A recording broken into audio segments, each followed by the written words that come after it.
Tonight on the Black Channel, I don't care how much money you think you've got. I don't care how many connections you believe you have. One way or the other, you will learn this lesson. The Black Channel is live.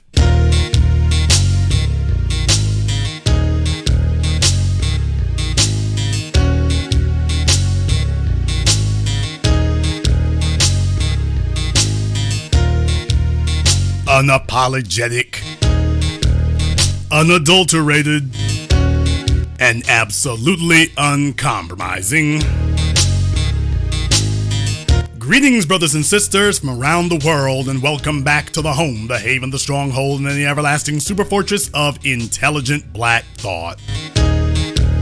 We are the Black Media, and this is the Black Channel.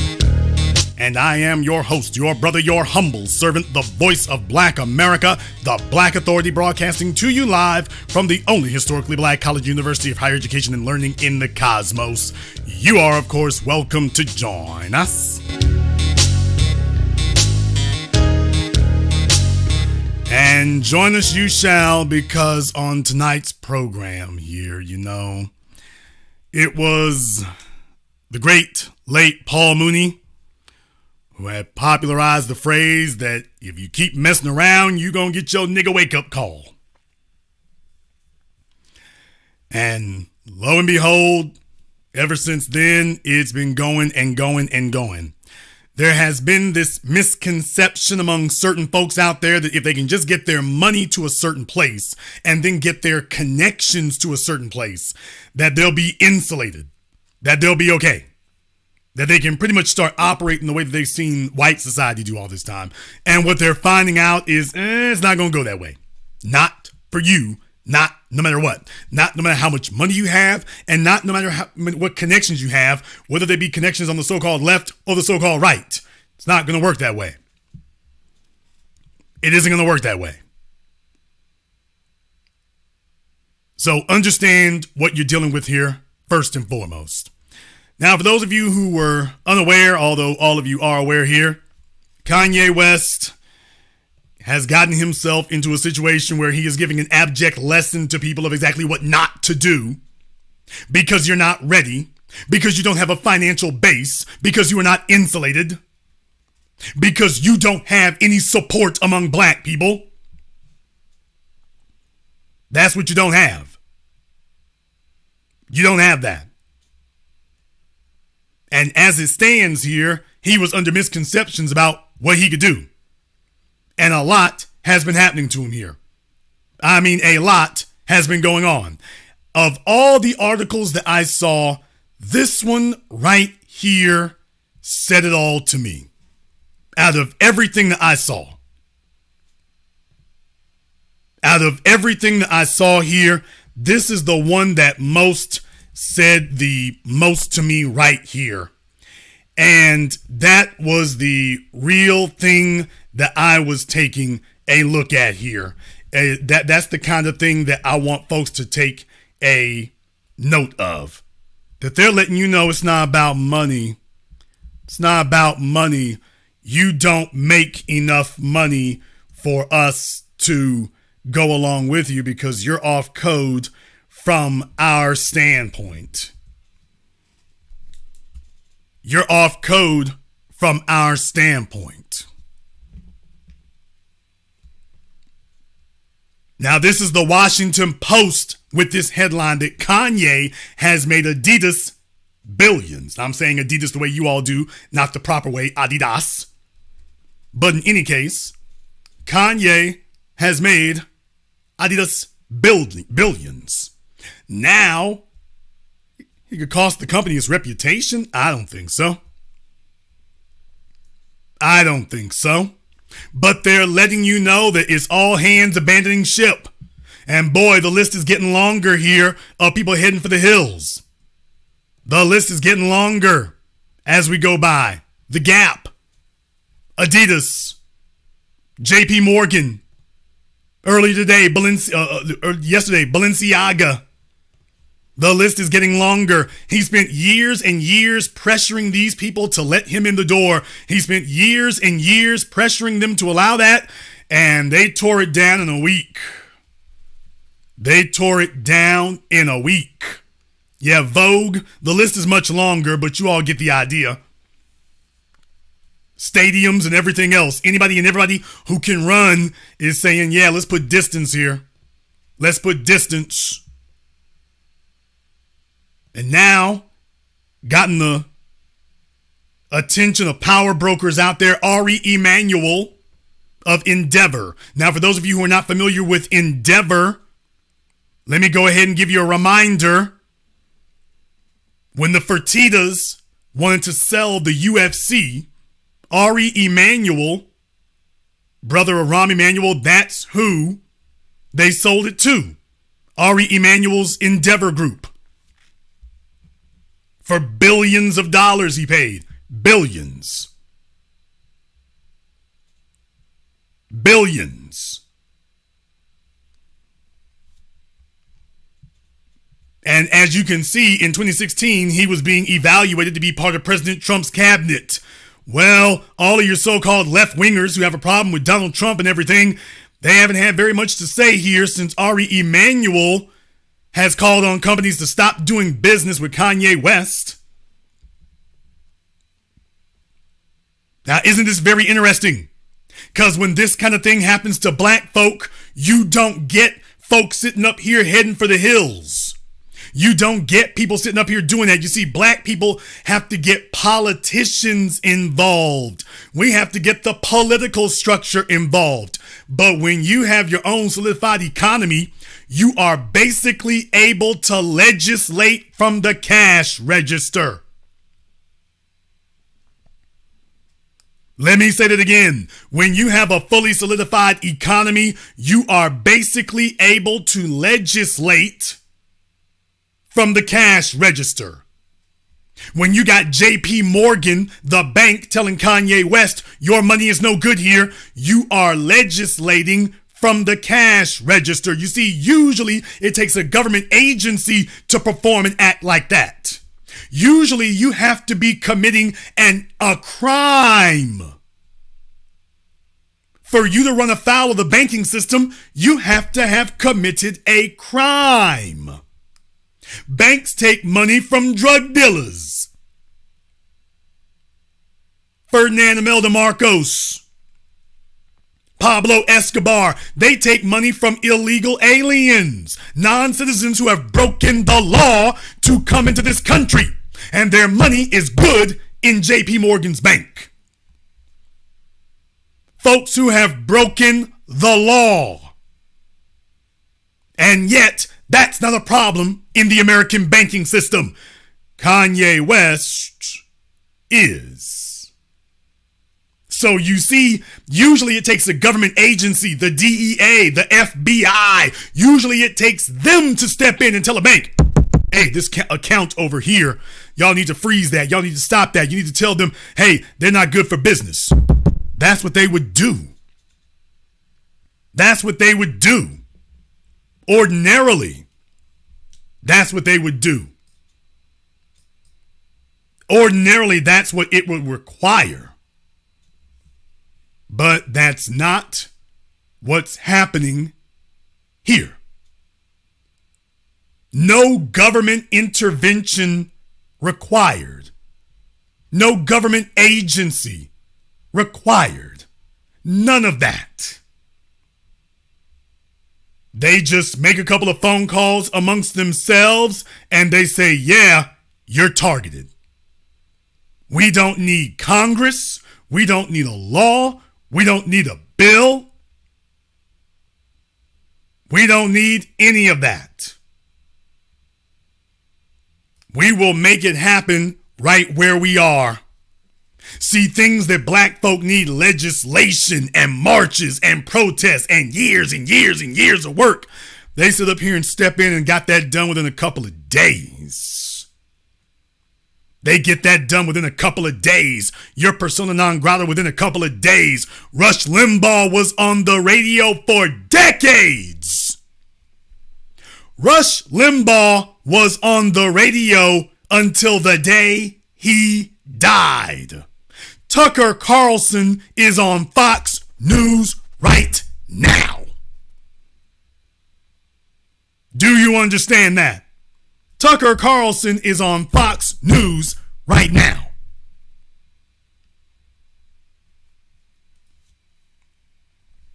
So before you say a word to me about Kanye West, by the way, we've been looking at this for a damn while now.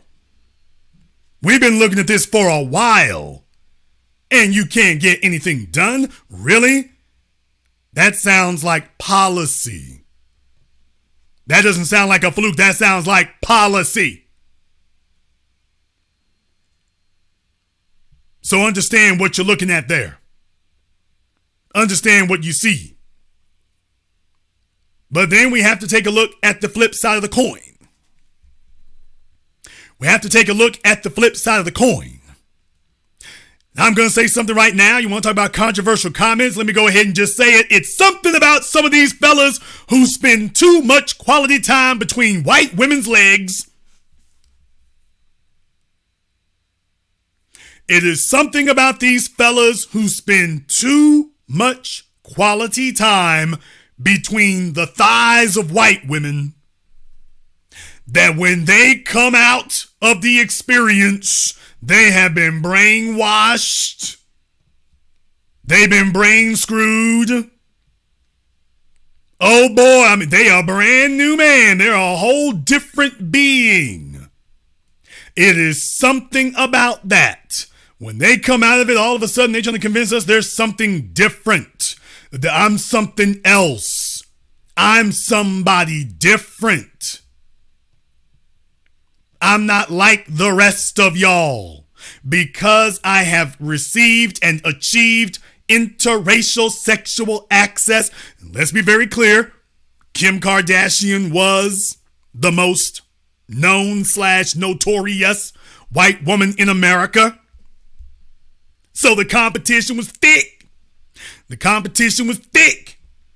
And Kanye felt like he was the one who made it over the finish line. I got her down the aisle. I got her with a gang of kids, not just one dude, a gang of kids. You gonna need a school bus to drive them to school when it's time. I got a gang of them. And he told himself, this is it. I'm at the pinnacle. Nobody can touch me here. And he believed he crossed over. He believes he's crossed over. It's an age-old delusion that as a black person, when you sit in a room full of white people, particularly white women, it is, even if it's not stated explicitly, it is stated or communicated implicitly that you're not like the rest of those Negroes. Even if you are from Chicago, you're not like the rest of them. And he sits there nodding his head like a bobble doll. I'm not like the rest of them. And now that he is no longer with Kim, he was doing all this crazy talk. And I say crazy, not as in insane, but crazy as in expecting us to support you after you said it. He was doing all this when Trump was running for office, remember? So this isn't new. This is not new. He was doing this when Trump was running for office. And a lot of folks thought that it was just for publicity. And I was saying then, I was saying then the same thing I'm saying now, which is, yeah, you want some publicity, but he really believes this. He's really like, hey, I'm living a white life. Shout out ASAP Rocky. I'm worried about Soho and Paris and Milan. Till they got in handcuffs, I'm worried about my ass. So this isn't new. He's been doing this for a minute. If you all like what you're hearing on tonight's program, give me a thumbs up in the chat room and hit the likes button. We got almost 4,000 people in here. If you don't like it, I'm going to go ahead and shut it down in a minute here, and then you can go back to watching Saturday Night Football if they got football on. But if you like the program, give me a thumbs up in the chat room and hit the likes button for me. For the only place that is keeping it real in black society. Now, Kanye has been on this incredible journey, and what I suggest to you is that he has been on a journey now ever since his marriage to Kim Kardashian was going south. He's obviously been of the impression that he hasn't convinced the world that he's white enough, that he agrees with white society. He hasn't convinced the world that he's not a threat or not enough of a threat to them. And so he's been on a crusade and a campaign to convince them of that, ostensibly to convince her of that. Ever since things started going south with her, he's been on a campaign to prove that he can make it work. He's been on a campaign to prove that he can make sure that white society agrees with him. And so here he is in the latest of a long line. I mean, he's done everything. He's trying to convince people that white men are the most oppressed people. White men are the most oppressed people. Somebody asked Kanye tonight if he still thinks that white men are the most oppressed people in America. Ask him tonight if he still feels that. By the way, ask him if he still feels that. For some strange reason, I'm of a mind that he doesn't really think that anymore. I'm of a mind that he doesn't really think that anymore. He thinks something else. I don't think he agrees with that one. Not at all. But I also want to go ahead and get to the root of the problem here.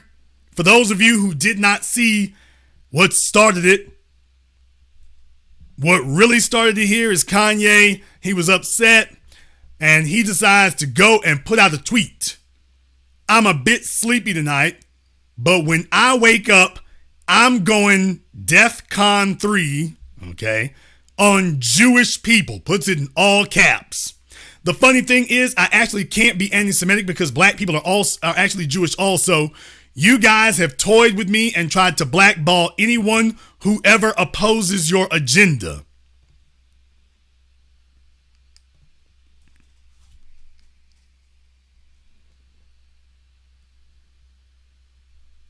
Now, you all remember, I've always taught you here, you don't go around saying everything you think. And when a person is powerless, then they go off and do things like this. They go off and say reckless things like this, and it's reckless. It is reckless. It is reckless because it is not put in any type of context. It's not put in any context you can defend. You are stating it in a manner that anybody and everybody who wants to lynch you with these words will be able to do so. And every internet goof off, jackass, moron, clown, every marijuana smoking hobo who was sitting up here congratulating him and everything, these broke, powerless niggas, they don't have anything to do now. None of them are going to help him. They're perfectly fine with Kanye losing the stored wealth that he has because they ain't got none. So this is further proof to you that when you listen to broke people, that will be your first step to becoming a broke person as well. A broke person can't help you to do anything but become like them. And Kanye's looking kind of raggedy right now, but if he keeps this up, he'll be on 125th Street in New York City, sitting up here yelling at random passersby with other individuals who don't have two pennies to rub together, who didn't have any problem whatsoever helping you lose everything you've got. See, here's the real problem right now. In the internet age, it makes individuals sit up here and think that if you get some likes or get some thumbs up or get some attaboys from people, that constitutes concrete ground support. That if these people are giving you likes and attaboys, then you've got their support. That's what he's telling you. You got their support.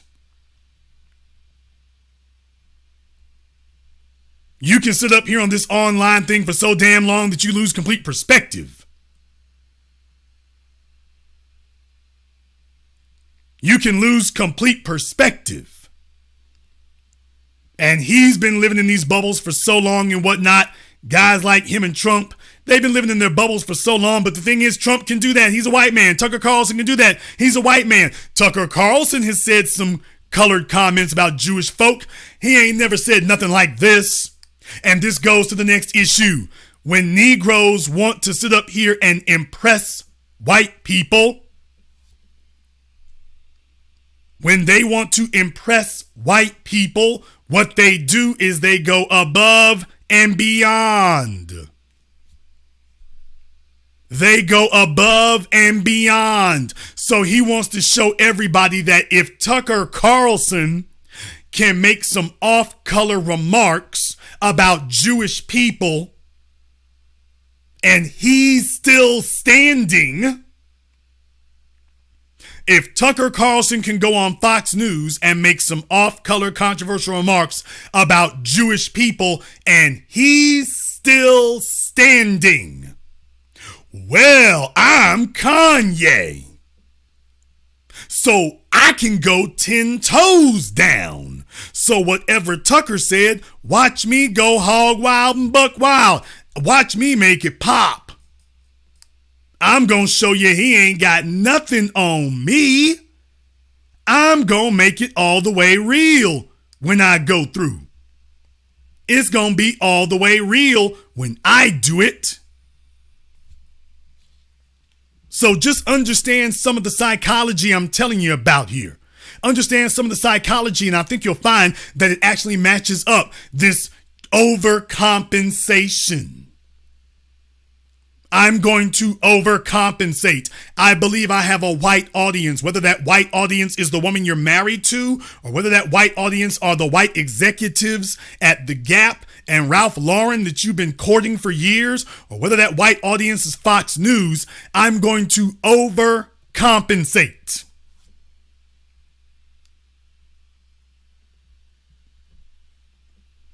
Our immortal elder, Dr. John Henry Clark, once spoke of the disease among black people of ego starvation.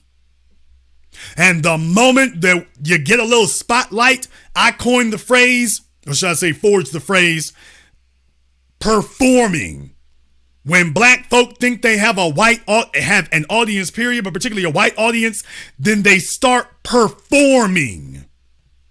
They start going above and beyond. They start going outlandish. They start saying outlandish things. They start performing. It's not enough to just say something and move on. It's not enough to be subtle. They got to sit up here and try to be as incendiary as possible. They're performing. It's a performance. Well, Kanye, this is a performance. They just brought out Sandman Sims with the hook. People, they are Bill Cosbying Kanye. They are Bill Cosbying Kanye. That's what they're doing. They are giving they're giving Kanye the Bill Cosby treatment. Remember, after Bill Cosby started getting accused, they started taking all his stuff down. Taking down his shows, taking down reruns. They started taking everything down. Anything and everything that you can do. Anything and everything that you can do, anything that would make him money, they started taking it down. They started taking it down. So just understand, this is one of those things. This is one of those things where they've been sharpening their blades for a while. O.J. Simpson, R. Kelly, Bill Cosby. Now they are effectively prosecuting Kanye without taking him to court. They are executing all of the punishments and penalties without actually taking him to a court of law. Without actually taking him to a court of law.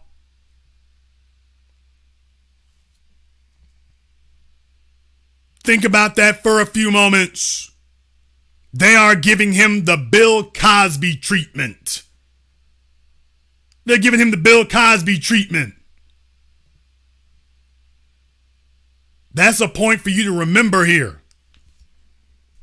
If you thought they were doing this all this time for nothing, no, they're not. You can't name a white person. When was the last time you saw a white person who got this kind of reaction? When? When's the last time you saw that? You can't even say that they got that from the NBA owners. Donald Sterling was not treated like this. Donald Sterling was asked to sell his team for billions of dollars. There weren't a bunch of people saying don't do business with Donald Sterling. There weren't any banks that said, Donald Sterling, your $3 billion or $2 billion from Steve Ballmer is no good here. Let's go ahead and stop with the nonsense. Y'all are overlooking the facts. There were no banks that said that. The recent professional team, the dude made some comments, they forced him to sell. They didn't sit up here and say his money's no good at the bank. You didn't see the banks come out and say, we're releasing a statement, his money's no good here. You didn't see that happen. They made him sell his team, but that was it.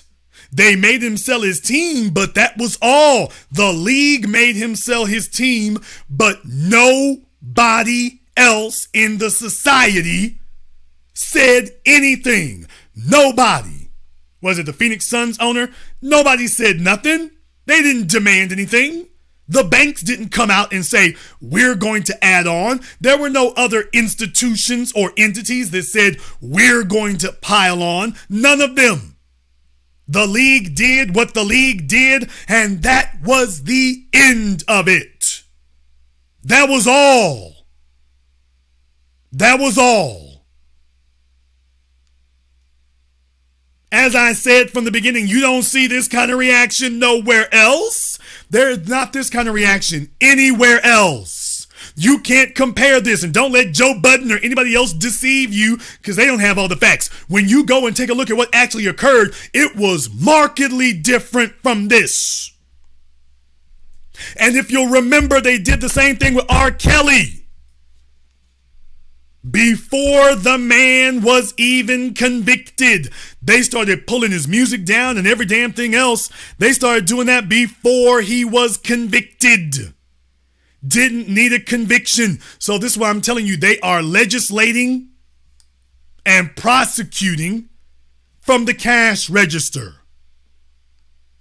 They are legislating and prosecuting from the cash register. And Kanye West was under the delusion that because his money compared to the rest of black society is some kind of super straight, that he can now be this eccentric individual. He can now go off the plantation. He can now sit up here and say whatever he wants to. That he can run wild because he's watched white men do it and he admires that. So he's told himself he can go ahead and do it too.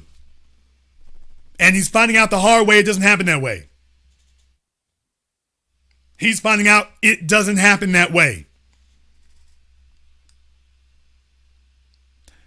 But there is something else that also is worth mentioning.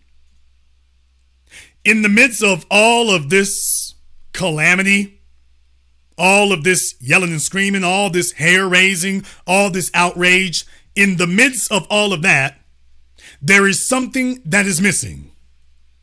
Kanye has done several interviews with several outlets where he's been talking about Jewish people and railing all sorts of accusations. Okay, fine. You can go ahead and speak on that. But I couldn't help but notice when Kanye West went on Drink Champs, was that Noriega? Nori? When he went on there, he didn't just talk about Jewish people. Talked about George Floyd. Kanye West, to my knowledge, has not expressed any type of Holocaust denial.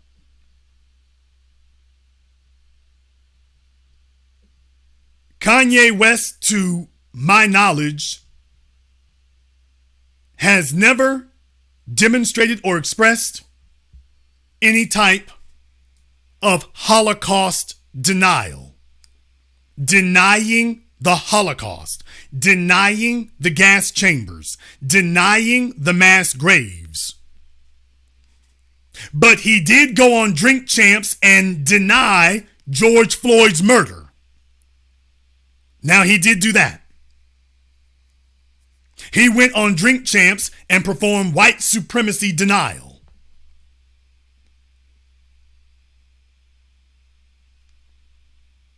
The media hasn't said a single solitary word about that. And that was somebody who died. That was somebody who was murdered on camera in front of the world, and these corporate media outlets didn't say anything about that. Nothing. Nothing at all. Nothing at all. So just understand that. Just understand that. They're outraged about all this other stuff, but the remarks he made about black folk, the remarks he made about George Floyd, not a word. Not a word.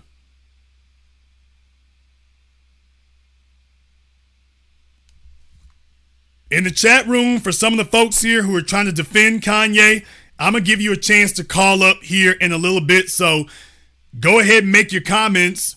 I'm going to just have D document your information here, and you'll be required to call in here in a little bit. You'll be required to call in a little bit since you got all the answers here. But Kanye said a whole bunch, White Lives Matter and denigrating George Floyd's murder, and the media didn't pick up on that or say nothing.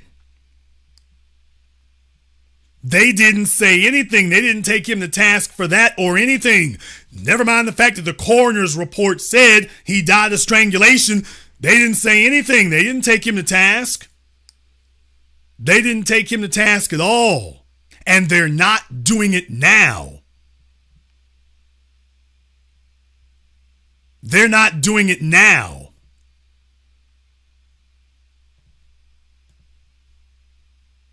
For those of you who didn't hear it, I'll go ahead and play it. I'm not going to play the video. We got to be careful here because YouTube could yank us down over his comments and whatnot. But here's what he was saying about George Floyd. I watched the George Floyd documentary that Candace Owens put up. One of the things that his two roommates said was, they want a tall guy like me. They want a tall guy like me. And the day when he died, he said a prayer for, 8 minutes. Mm-hmm. He said a prayer for 8 minutes. They hit him with the fentanyl. If you look, the guy's knee wasn't even on his neck like that. When he said mama is his girlfriend.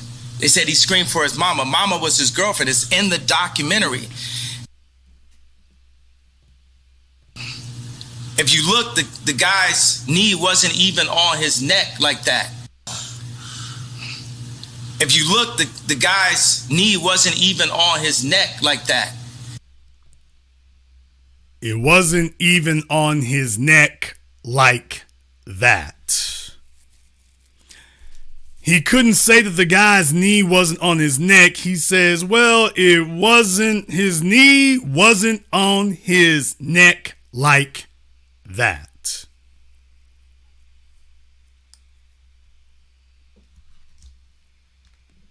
It wasn't on his neck like that.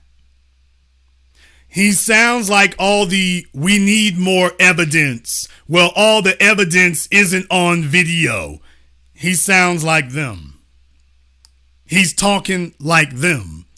You can tell when they aspire to be like somebody, you're talking like them.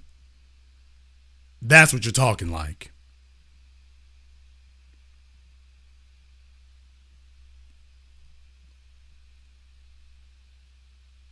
Kanye's in a hell of a position right now because I'm telling you all right now, Kanye is in a position where you are seeing a frightening rolling out. A frightening rolling out. of society's powers here. You want to talk about being on code? Remember, folks, when the government, when the corporations, everybody, when they want to trot out some new tyrannical ability, the first folk they trot it out against are black people. Voter suppression, prison industrial complex, censoring music, asset forfeiture. They trot it out against black folk first. Then everybody else starts getting their taste. But they use black people as the reason to push it through. Roe v. Wade. They use black people as their excuse to push something through. Now you are seeing a situation of on code economic punishment. So when you have private financial institutions saying we will get together on code, not because the government says it, but because we say it, we will get together on code to freeze this individual out because we do not like what he said. It's not a crime. It's not criminal. It has nothing to do with our business. We've been doing business with this person just fine up until now. But now, change the rules. Change the rules. And so now he's in a situation here where they are sharpening their blades and they are honing their craft of getting together and punishing him as a society here and freezing him out economically. See, that's a frightening thing that you see there with JP Morgan Chase, because if you can make money but you don't have the ability to become banked, that's going to be that basically is what reduces you to impoverished status. You got to be able to get your money into the banking system. If you make a bunch of money, you've got to be able to get that money into the banking system. You have to be able to be banked, because it's going to limit the folk you can do business with. Even if you have $20 million in cash, the folk you want to do business with are not going to take $20 million in cash. They're going to want to transfer it directly from your financial institution to their financial institution. They're not going to be walk around with duffel bags full of money, because when they go to their bank, they're going to have to explain all that. And they don't want that. So what they're doing here in the chat room, you are correct, Kira. Lynch him economically. This is economic lynching. That's what they're doing now. Understand, they're sharpening their blades and honing their craft on lynching him economically. And by setting this, they were creeping along with OJ, Bill Cosby, R. Kelly. They were creeping along with them. But now they're saying, hey, we're going to show you full force what we can do. We are going to create a media furor. We're going to make it look like he's a pariah and nobody wants to fool with him and everybody's against him. And then from there, we're going to flex our muscles and show you just how much we can do. Let me ask you all a question. If Kanye cannot get a financial institution to hold his money and whatnot, how does he sell music? You can sit up here and say what you want to like a jackass all you want to about, well, he can go somewhere else. How will he sell his music? Remember, PayPal just a couple of weeks ago had a new line in their terms of service that said that they can shut down your account if you engage in disapproving or disreputable off PayPal behavior. It didn't say fraudulent. It didn't say fraudulent. It just said if it's behavior that they don't like or whatever. That's all it was. It didn't say anything about fraudulent. It didn't say anything about illegal. It just said, hey, if we don't like it, if we don't like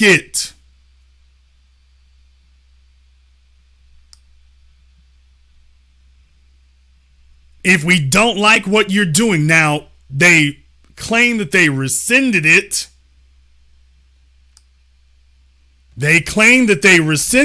But that doesn't really help. They claim they rescinded it, but that doesn't really help.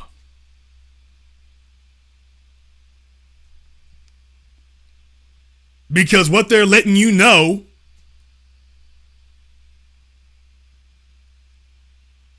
is that they have got the ability or the desire to do so.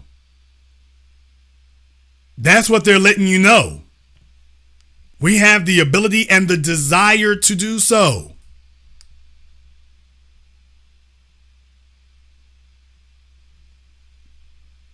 I'm going to marketwatch.com. Just so you all know, it says PayPal users appear ready to cash out after the company released a controversial policy change, which it now says was in error, that they would fine users $2,500 for spreading misinformation.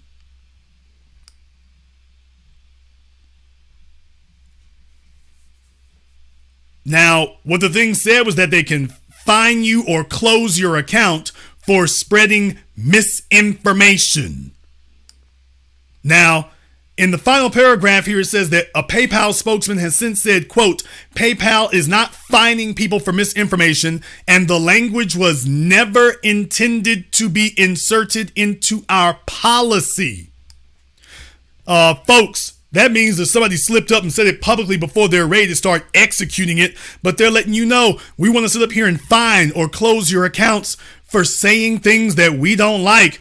Kanye is right there in the crosshairs. Tell me, how's he gonna sell music if the financial institutions refuse to cooperate? Well, Jason, he can use Bitcoin. Actually, no, he can't. Because Bitcoin is worthless if you cannot convert it back to dollars. Nobody starts with Bitcoin. You start with dollars. You can purchase Bitcoin. But even if you were to do that, which is silly too, by the way, but even if you were, you're going to have to convert it back to dollars through a financial institution. It's got to be converted back. It's got to be converted back. So they're cutting their teeth now. All these financial institutions are cutting their teeth now on being able to target somebody and freeze them out of the system. They're cutting their teeth on it now. The problem for Kanye is that Kanye does not have a unified black economic foundation upon which to lean on, and now he is being targeted by other people who have a solid economic foundation to lean on. That's the problem. That's the issue. He's talking like he's got an economic foundation. He's talking like there's some economic base he can count on, and he doesn't have it. It's not there. The people he's going up against have it. He doesn't. These people own financial institutions. Kanye West is just a customer of Chase Bank. Well, at least he was. He was a customer of Chase Bank. Now, he doesn't have that. He's talking as if he had more power and influence than he really did. He's talking as if he had more backup and more support than he really does. And this is the inevitable result. This is the inevitable result. It didn't happen by accident.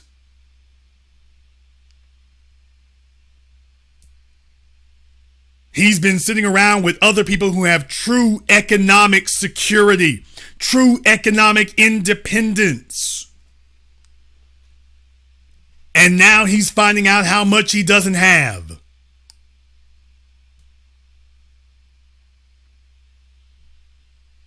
That's the wake-up call.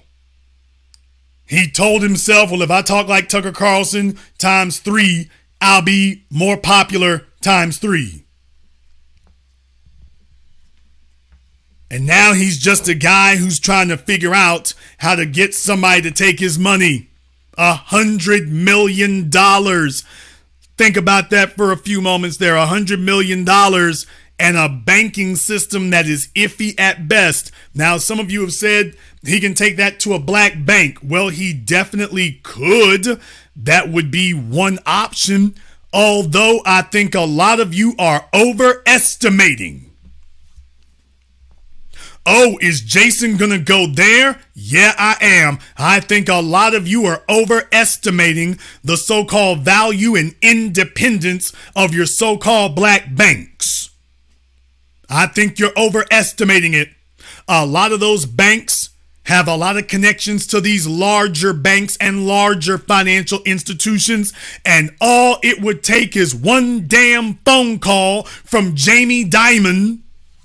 All it would take is one phone call from Jamie Dimon to Carver or United, and then you'll find out how independent they really are. Then you'll find out how autonomous they really are. 720 degrees.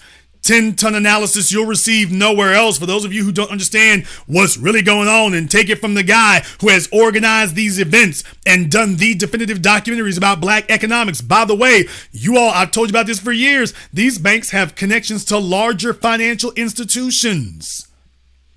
All it takes is one phone call, and then we'll find out. And then we'll find out. We'll find out. Well, black banks are struggling. They need your money. They'll take anybody. One call from Jamie Dimon. We'll find out how much they need you. One call from Jamie Dimon. We'll find out how much they need you. For those of you who don't understand how this works, if you don't remember the 2007-2008 financial crisis, banks loan money to each other. Banks take out loans. If you have a small bank, they can take out a loan with a larger bank. If they don't have funds or whatever, it gives them the ability to loan out more money. So smaller banks do this all the time. This is why in 2007, 2008, when the subprime mortgage crisis happened, it was called systemic risk, because the larger banks loaned money to all these smaller banks. So your so-called local bank, your so-called small bank, does business with larger banks. You don't know. They don't tell you about that, but they do business with larger banks. That's the way it works. The Evergrande scandal in China. Another example of banks loaning money to other banks that loaned money to other banks for a real estate endeavor. And when the endeavor went bad, all of them caught hell. So if you're telling yourself, well, don't worry, just take it to a small bank and we'll be okay. Man, look here. Let me tell y'all something. You can't move $20 million without the whole banking system knowing? You can't move that kind of bread. Some of y'all sitting here with your direct deposit, patting yourself on the back, but your $2,000 paycheck with your bonus on it. Man, look here. You can't move $20 million like that, and the system doesn't know. Hell, ever since Reagan put the limit on the banks of $10,000, how's he gonna move $20 million? How is he gonna move $5 million and the system isn't gonna see that? How's he gonna do that?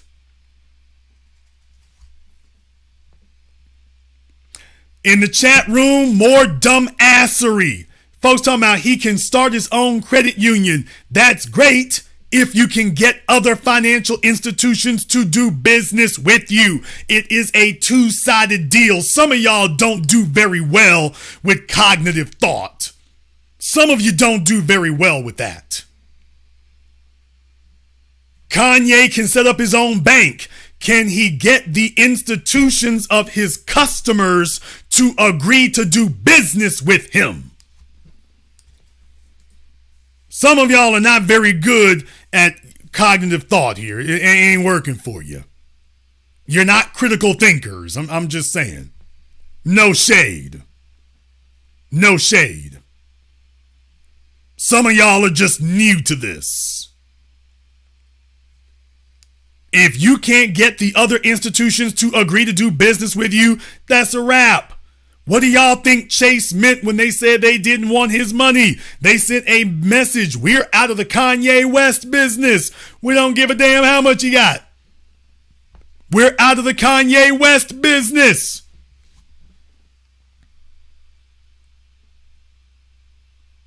That's it.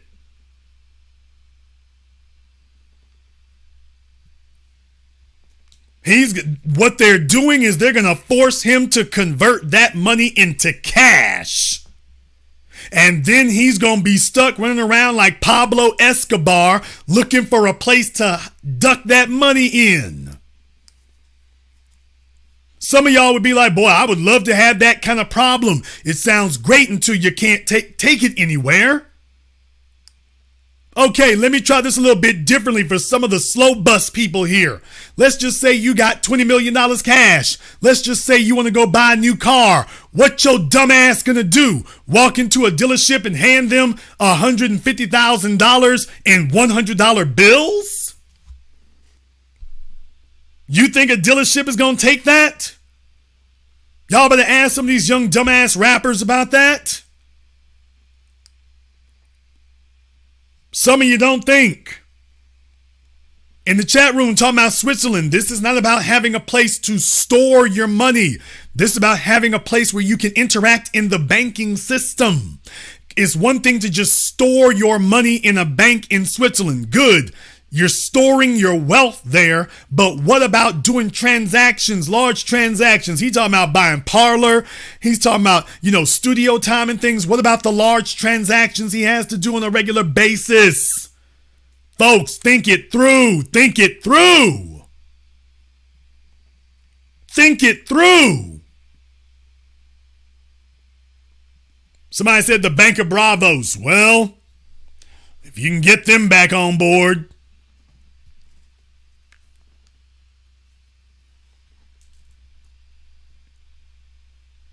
Now, let me tell y'all something. You ain't heard nobody talking like this about Alex Jones. Somebody show me the news article that says that Alex Jones Bank doesn't want him as a customer anymore. Can someone find that for me? Where it says Alex Jones Bank doesn't want him as a customer anymore.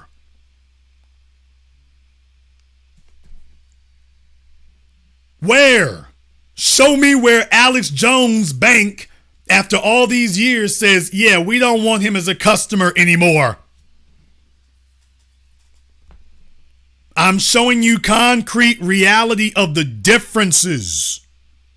I'm showing you concrete reality of the differences is the point I'm making. It ain't no joke. It's not a joke. These folk know what they're doing.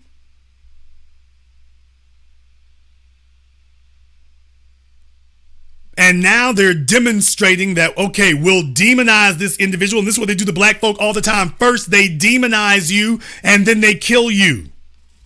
First, we demonize you, and after we've demonized you, it will make it easier to kill you. That's the whole point right there. And in Kanye's case, I'm not necessarily talking about physically, but once we knocked off your money, that's it. Folks, remember, I've been telling you for years now, this is it. They coming for your wealth. This is it. They coming for it. They're coming to make sure that your wealth will not make it to the next generation. And in Kanye's case, think about this for a few moments here. Kanye has spent decades building brand value in his name. If you can destroy and obliterate the brand value in the name Kanye, then you can destroy the generational wealth value for his children. Well, Jason, what about Kim Kardashian? That's a bit of old business to mop up there. That's a bit of old business. They've been waiting for a minute to go after her. They're perfectly fine. They done got their equity out the game. They've been waiting for a minute to show her what they think of white women who embarrass white men by so blatantly, boldly overlooking them. They've been waiting for a minute to go at her. They've been waiting for a minute. They'll just do it more slick and more easy, but they've been waiting for a minute to tell her what's up. They've been waiting for a minute to show her what's up. Anybody remember Heidi Klum? Anybody remember her?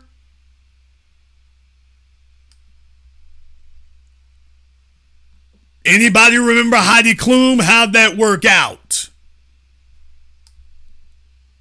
You can go down the damn list. As soon as them things go bad, as soon as they sit up here and break up, it's like, oh, baby, we ain't forgot about you.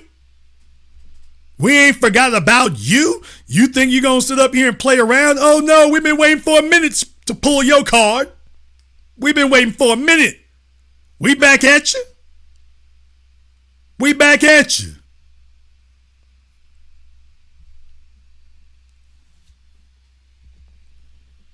They started this with Bill Cosby, and you can see what they were doing here and now. The obliteration of black wealth. You take a look at this from generation to generation. Michael Jackson, Prince, Bill Cosby, OJ, R. Kelly, Kanye West. I'll be damned, people. I'll be damned. How much more do you need to see? How much more do you need to know? They are perfecting the craft. If we can't put you in prison, we have other ways of obliterating your wealth. Somebody said, are Jay-Z and Beyonce next? Listen to my next words carefully. What's to stop them? Listen to my next words carefully. Are Jay-Z and Beyonce next? What's to stop them? If they wanted to shut down Beyonce's concerts tomorrow, that'd be a wrap. Jay-Z is already beholden to the NFL. That'd be a wrap. So what I'm telling you is, if they wanted to, they'll start that steady drum beat. Remember them Black Panther outfits at the NFL? Jay-Z was a drug dealer. Questionable people. And all they need is one person to get arrested. Let me just tell y'all something. There's a reason. Am I going to go ahead and say this? Let me go ahead and say this, y'all. I'm going to upset the Bayhive. I'm going to upset the Jay-Z folk. Let me tell y'all. There's a reason why once you get to a certain level in the business, they demand that you start engaging in deviant sexual practices. Oh, hell, there we go. Y'all ain't heard about a single Hollywood star who hasn't engaged in some deviant sexual practices, because they want to make sure before you come to this door, we can't take no chances. We got to have the dirt on you. We got to have the dirt on you before you get started. Oh, no. You got to sell your soul before you even begin. That's why every damn time you turn around, if some black celebrity does something they ain't supposed to do, next thing you know, things start popping up. Wesley Snipes. Oh, you know you ain't been paying no taxes. Well, I'll be damned. The white folk ain't paying taxes either. Yeah, but we going to show you something. After all that Blade stuff, yeah, you're getting a little bit too strong over there. So let's show you what time it really is. Let's show you what time it really is. Michael Jackson outsold Elvis Presley. You know he's crazy, right? You know he's crazy, right? You know he's nutty, right? And he sleeps in bed with children. You know he sleeps. I want y'all to think about that for a few moments. He has sleepovers with children. And they took that one thing. That was it right there. He has sleepovers with children, and they drug him into court not once but twice, trying to lock him up for years. Just one thing. Y'all don't know what's happening at Beyonce's house. You don't know what's happening with Jay-Z. You saw them two. You saw Jay-Z and Solange getting into a damn me fist fight in an elevator. Now, you didn't have any footage from the media from it. It had to come, somebody who worked at the hotel leaked the damn footage. But they got into a damn fist fight in the elevator. You think everything at home is just straight and grand and kosher? You already know that Jay-Z likes to sample other females. You think there's not a video, a tape, an audio recording, photographs? You think there ain't something out there? Man, y'all ain't been paying no damn attention. You ain't been paying no damn attention.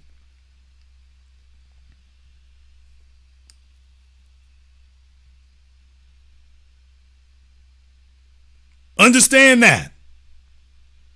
Anybody thinking that anybody is impervious here? Recognize you're not bulletproof, you're not impervious. This is why it is so essential for we as black people to be on code. The problem for Kanye is, brother, we can't get on code with ya. Kanye, we want to ride for you. We do. We want to ride for you, Kanye, but it's hard. It's hard for us to do that because you gonna have to make us explain this. And see, you done put the cuffs on us, man. You put the cuffs on us. On the one hand, we don't want a white supremacist system steamrolling you. But on the other hand, as soon as we help your ass out of a crack, you gonna sit up here and jump up and do this and talk about George Floyd. The man didn't really have his knee on his neck like that. You making it hard, bruh. Bill Cosby, pull your pants up, pound cake. Bruh, we want to ride for you, but you making it hard. You making it hard for us to ride for you. O.J. Simpson. You make it hard for us to ride. I'm O.J. Bro, you making it hard for us to ride for you. You making it hard. And right now, he needs black folk as a group to ride for him. And there isn't a united movement to do so. There's just entirely too much conflict among the ranks. He can't get a clear majority of black folk to say, hey, you know, he's done this over here. So yeah, we can mostly get on the same page. Most of us can't get on the same page except to say, well, we don't want to see him steamrolled by a white supremacist system. We can agree with that. And then we say, okay, let's go bail him out. And he comes out of the damn police station with his White Lives Matter shirt on. We supposed to ride for this? So there's the issue. There's the issue. Kanye needs us to be united as a group riding for him. And it's not there. It's not there. He needs a solidified black economic base that will support him. It's not there. He's calling on it because that's really in reality what he's trying to appeal to. He's trying to appeal to a base of support that's not there. There isn't a majority of black folk that want to ride, who believe George Floyd and Candace Owens, who believe Candace Owens saying anything about George Floyd. Dude, once you do that, brother, you own your own. I can sit here and point out the hypocrisies, the inadequacies, the fallacies. I can sit here and point it out. But at the end of the day, when you literally come walking through the door, literally hand in hand with Candace Owens, dude, you on your own.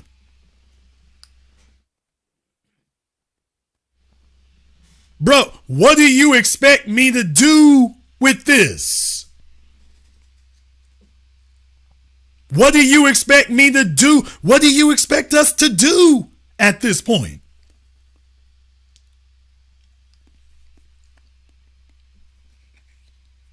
What are you asking us to defend? We're supposed to go to bat for you? How? Because we'll be saving Kanye one moment and then he'll be running us down the next. So unfortunately, we have a choice between Kanye preservation and self-preservation. Kanye has literally made that our choice. He's literally made that our choice. That's the lesson I want y'all to learn. Kanye was telling himself that he had a white base somewhere. See, that's another thing. Let me go ahead and say this. Another thing right here. Kanye, you've been going to your concerts when you were listening to, what was that, Gwyneth Paltrow or whatever, when you had white folks singing niggas in Paris. Can we just say it like it is, my dude? When you had white folks singing niggas in Paris, you told yourself that was your base. You told yourself that you had finally achieved universality. You told yourself that all the white folk you see in your audience, because you see a disproportionate number of white folk in your audience, you told yourself that was your base. You told yourself you were with them. You told yourself that was your tribe. And that they were cool with you and that they understood you. That's what you told yourself. And now that you are in the middle of a firestorm, that your base ain't there. The base you told yourself that you had isn't there now. They're dead ass quiet.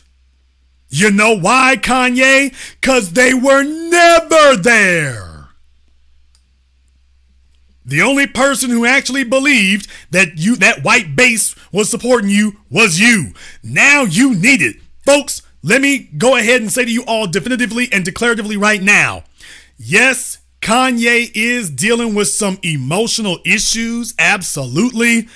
Does he need to be on medications? He needs to be on something. He needs to be on something. Yes, that does play a factor in it. This is not for publicity. Listen to me, folks. This isn't for publicity. This isn't publicity. Y'all are thinking like a white celebrity. This is not for publicity. Yes, it gets headlines. Yes, it is. But when folks and financial institutions say we yanking your connection, we pulling the plug, that's not for publicity anymore. This is all the way real. This is all the way real. Even if he didn't intend it that way, that's what I'm trying to tell you. Even if that wasn't his intention when he started this, even if that's not really what he wanted when he began it, it's all the way real now. Bruh, it doesn't matter whether you were doing this for publicity, whether you were doing a publicity stunt, whether you were doing it for notoriety and headlines. It doesn't matter one way or the other. Bruh, it doesn't matter if you playing with all these folks. These folks ain't playing with you anymore. They are literally ganging up and saying, we want to target his money. Target his dollars. This is why you have somebody like Ari Emanuel saying, I want other companies to agree to not do business with him. If they won't do business with Kanye, then he just becomes a dude with a pile of worthless dollars. Money is worthless if you cannot spend it. Money doesn't have intrinsic value. Money only has worth if you can spend it. And when Ari Emanuel says, I want everybody else to get together and agree that we will not spend money with him, then you are effectively giving him a prison sentence without putting him behind bars. They know what they're doing. They're like, yeah, what you've done isn't a crime, but we're going to show you we can punish you and prosecute you the same. Even though what you're doing isn't technically a crime. But we're going to show you what we can do. We can target your money. We can make sure that you don't have a place to spend it. And we can make sure that other institutions gang up and won't spend it with you. So your money won't go anywhere.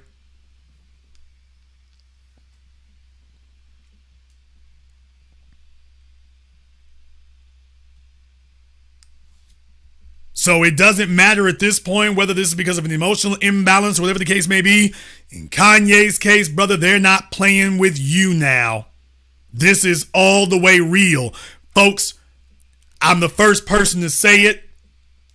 I'm the only person at this point. They're trying to Bill Cosby Kanye. They want to Bill Cosby him.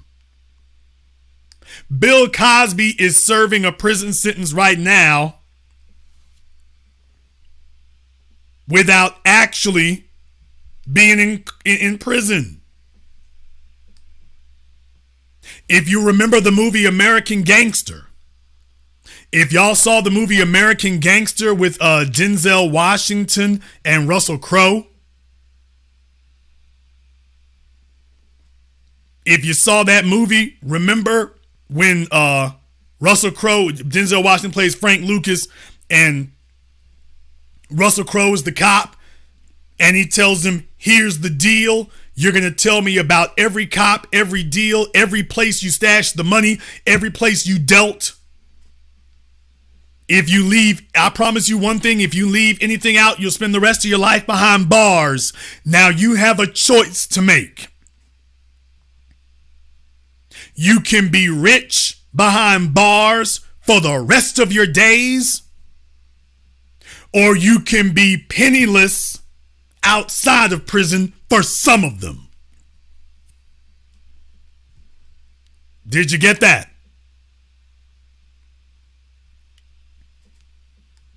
You can be rich behind bars for the rest of your days, or you can be penniless on the street for some of them. In Bill Cosby's case, yeah, he still got most of his money, as it were, but he can't go. His name has been so tarnished. He can't transport the name.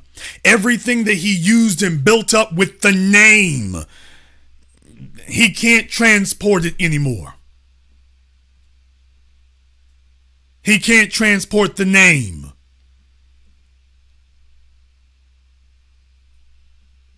So he wasn't rich behind bars for the rest of his days, but if he can't use the name and the value of his name, and he can't make any big deals, he's got plenty of money, but he can't make no big deals like that, then you are effectively penniless for the rest of them. What you got is what you got.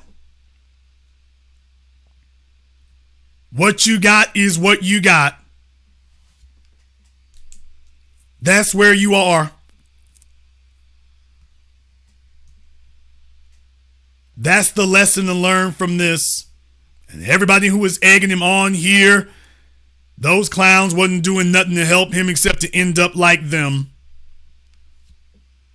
The reason why we have a black media to be able to discuss this to thousands and thousands of people to the point that it catches on in the mainstream media is because we protected our interests. There isn't any question about what's in our interests.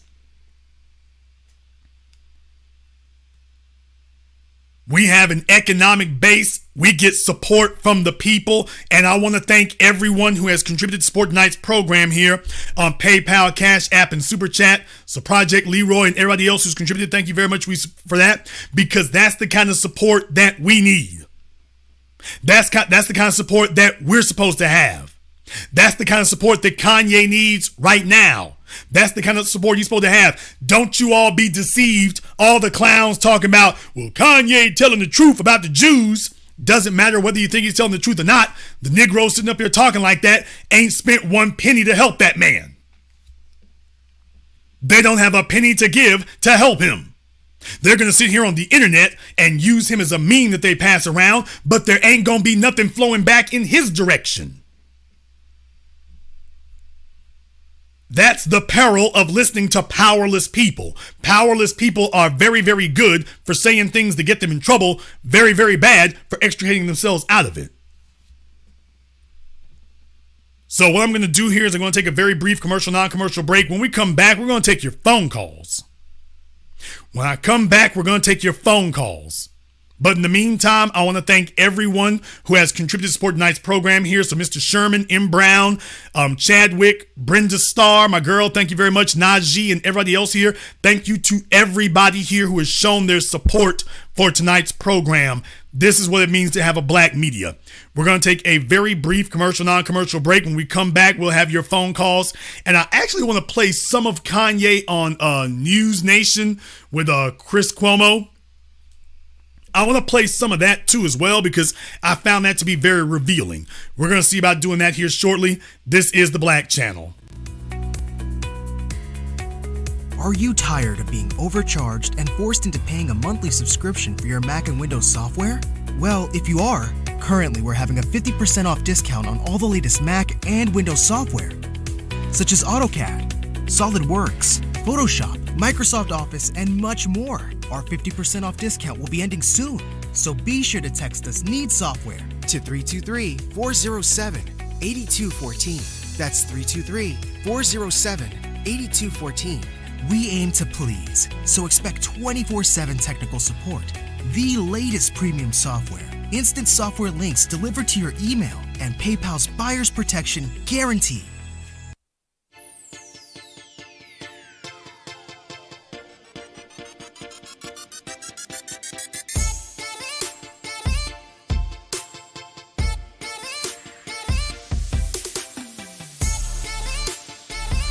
When you need a reliable influx of capital to grow your business, Spectre Capital Finance provides fast, individualized working capital loans with lines of credit to take your business to the next level. SpectreCapitalFinance.com.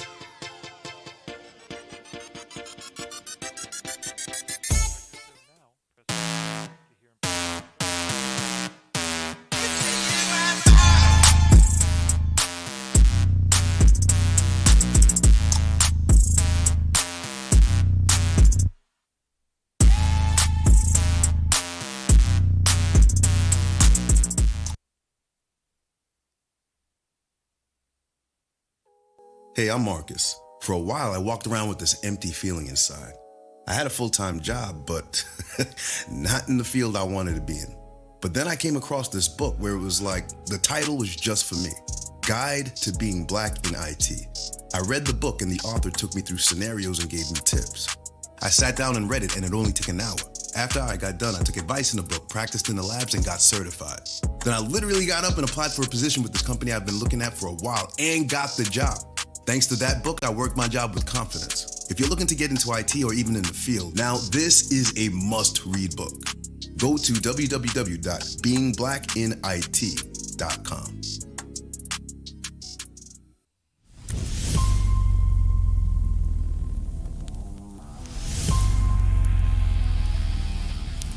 I am black first. I am empowered. I am on code. I am motivated. I am a proud foundational. My name is Maria Sellers, and nothing will come between us. Buy the sci-fi novel, Nothing Will Come Between Us. Order today at Amazon and Google Play.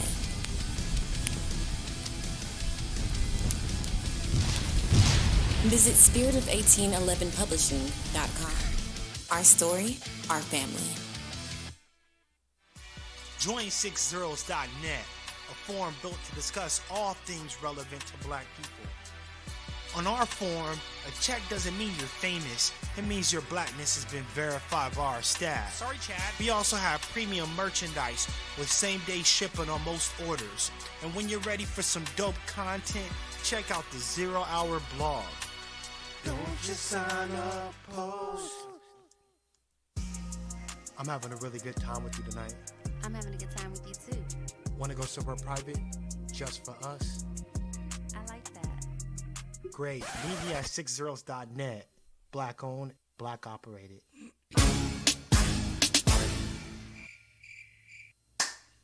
Hi, this is Brenda Starr, creator of Poetry with a Purpose and author of the book Pressed But Not Crushed.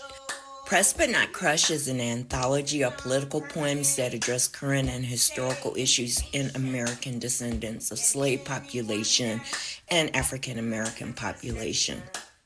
The book describes slaveries and its residuals, Jim Crow segregation, social depredation, and other relevant issues to American descendants of slaves and African Americans, including the current political climate that does not address our issues.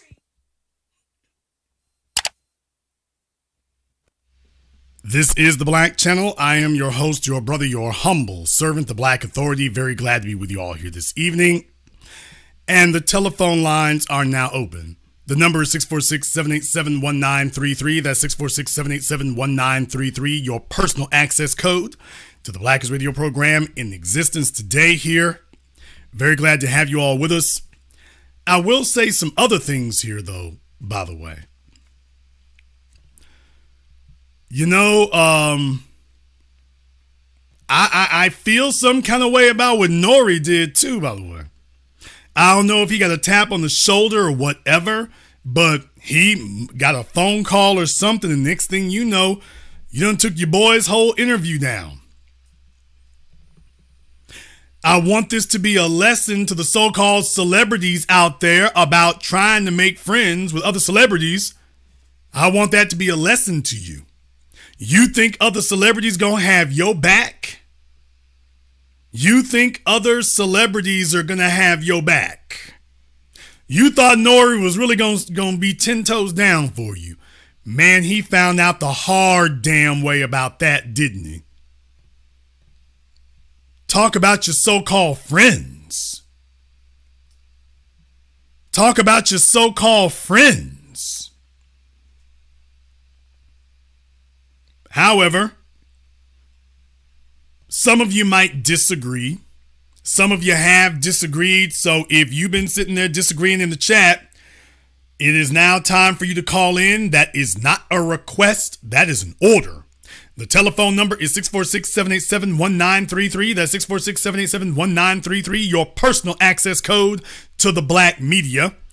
We're going to be taking your phone calls here and opening up phone lines. So if you want to talk, I suggest you check in early. But we're going to open up the phone lines here. We're discussing Kanye's alt-right wake-up call. Folks, they are Bill Cosby and Kanye. They are cutting off every deal he's got. How soon will it be before the record labels say, yeah, we think he needs to be somewhere else too? If that happens, game over.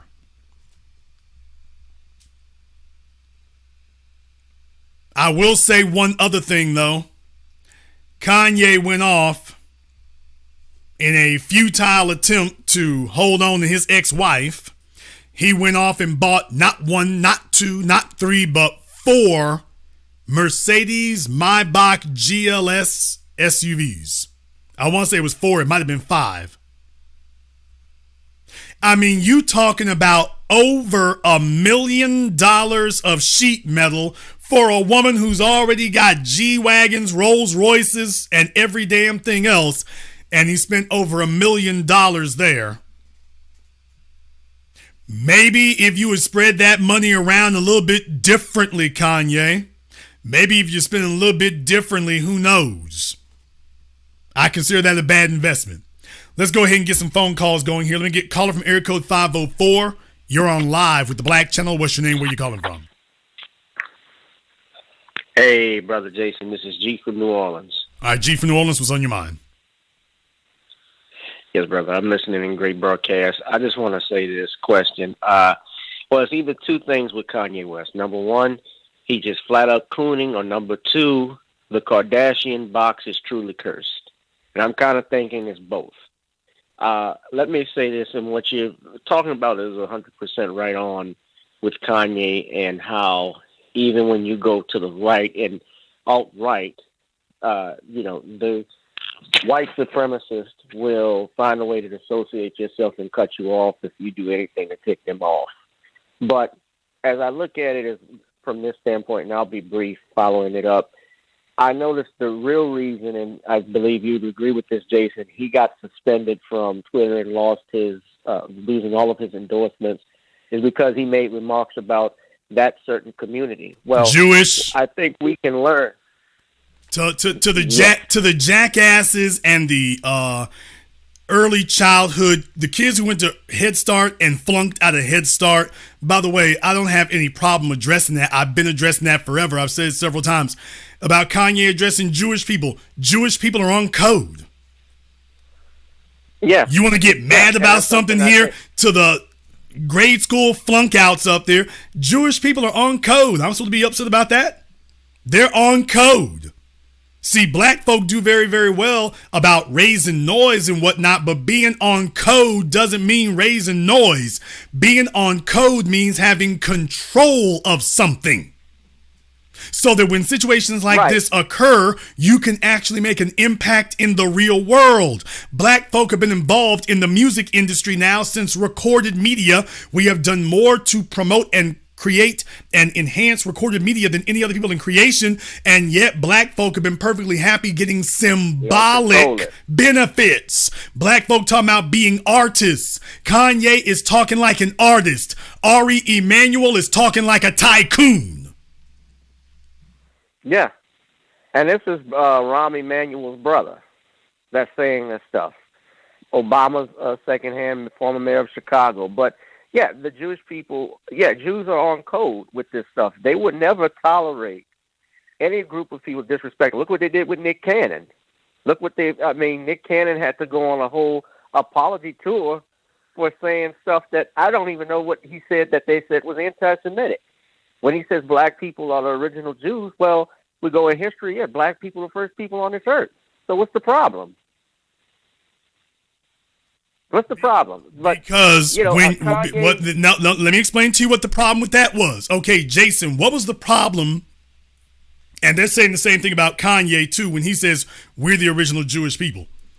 What is the problem with Nick Cannon and Kanye West? And yes, I know there's the Kim Kardashian connection, by the way. What is the problem with Kim? What is the problem with Nick Cannon and Kanye West saying that black people are the original Jewish people? You know why? Because Rachel Dolezal can suggest that she can become transracial. Soon as your black ass tries it, understand something, white folk can say that they're transracial. White people can claim to be male, female, young, old, black, white. When you try to do it, when you attempt to tell white people, oh, I'm white, when you try to cross that line and tell white people what the denominations will be, they put you back in place real damn fast now, don't they? They don't even let the conversation get started. Rachel Dolezal was put on international TV, ABC, NBC, CBS, CNN. She was allowed to go anywhere she wanted to, and to suggest that she was, quote, transracial. She was allowed to pick up the microphone and suggest that. Has nothing to do with proving it, has nothing to do with reality. They gave her a platform and a place to stand and a microphone to speak into to say these words and to suggest to the rest of the world that this could be a real thing. As soon as a black person tries it, Nick Cannon, Kanye, they let you know, no, this can never happen.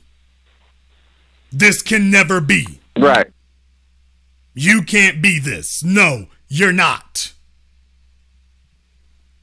To the folks, by the way, I'll let you finish here in a moment, G, but to the brain dead folks, see, this is why we can't have conversations like this among black folk, because then you get the hotep hobos who don't actually know anything about these things trying to suggest stuff. Though the white Jewish community is effectively saying that they are the only ones. That everybody else has been excommunicated. You're still fighting to get the Ethiopian Jews to be recognized. The white Jewish community is saying, we didn't X you out. No, there wasn't a law passed. There wasn't a meeting. We got together and we X'd you out. That's it. So it's got nothing to do with what you think or what you feel. They've gotten together and gotten on code and said, yeah, we are banishing the so-called black Jews. Yeah, we erasing you. Sound familiar? The Native Americans, the Aboriginal people who, when you take a look at it, these are black folk.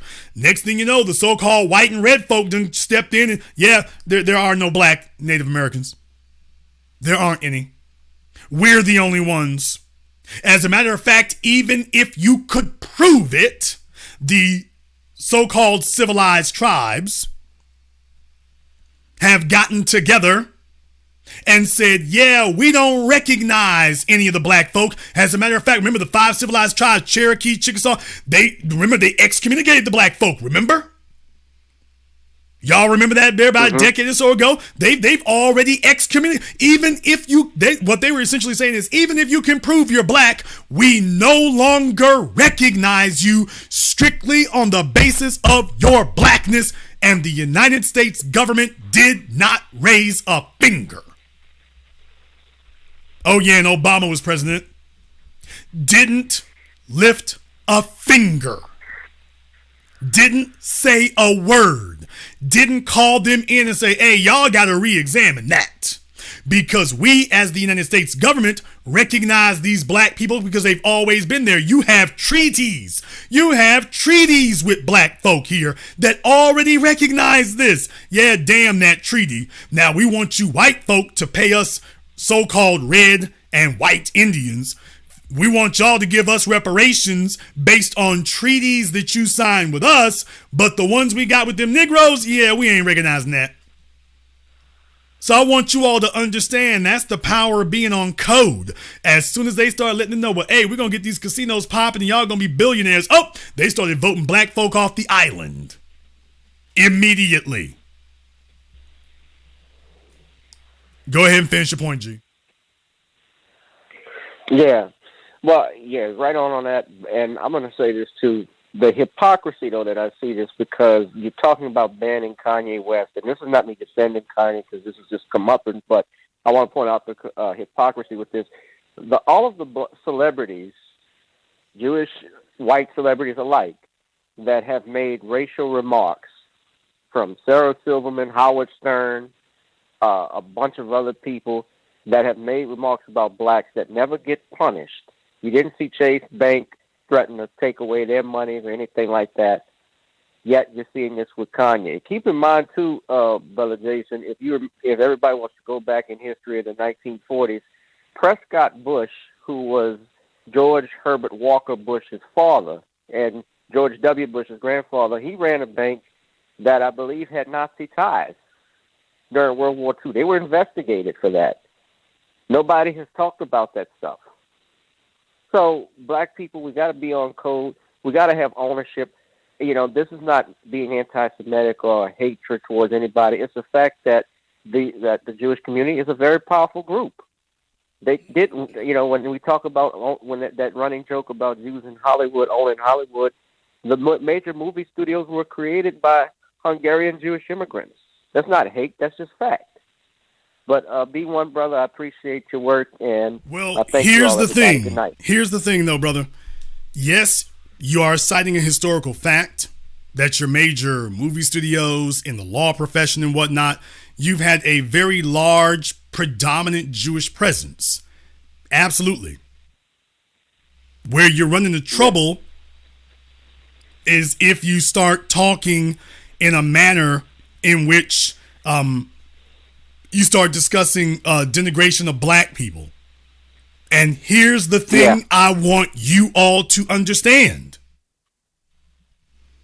You see, there's a problem with folks shooting their damn mouths off in the internet era. So many folk are used to saying things through a cell phone camera, or in Kanye's case, a TV camera, and they're used to the idea of the consequences of what they say being on the other side of the world somewhere.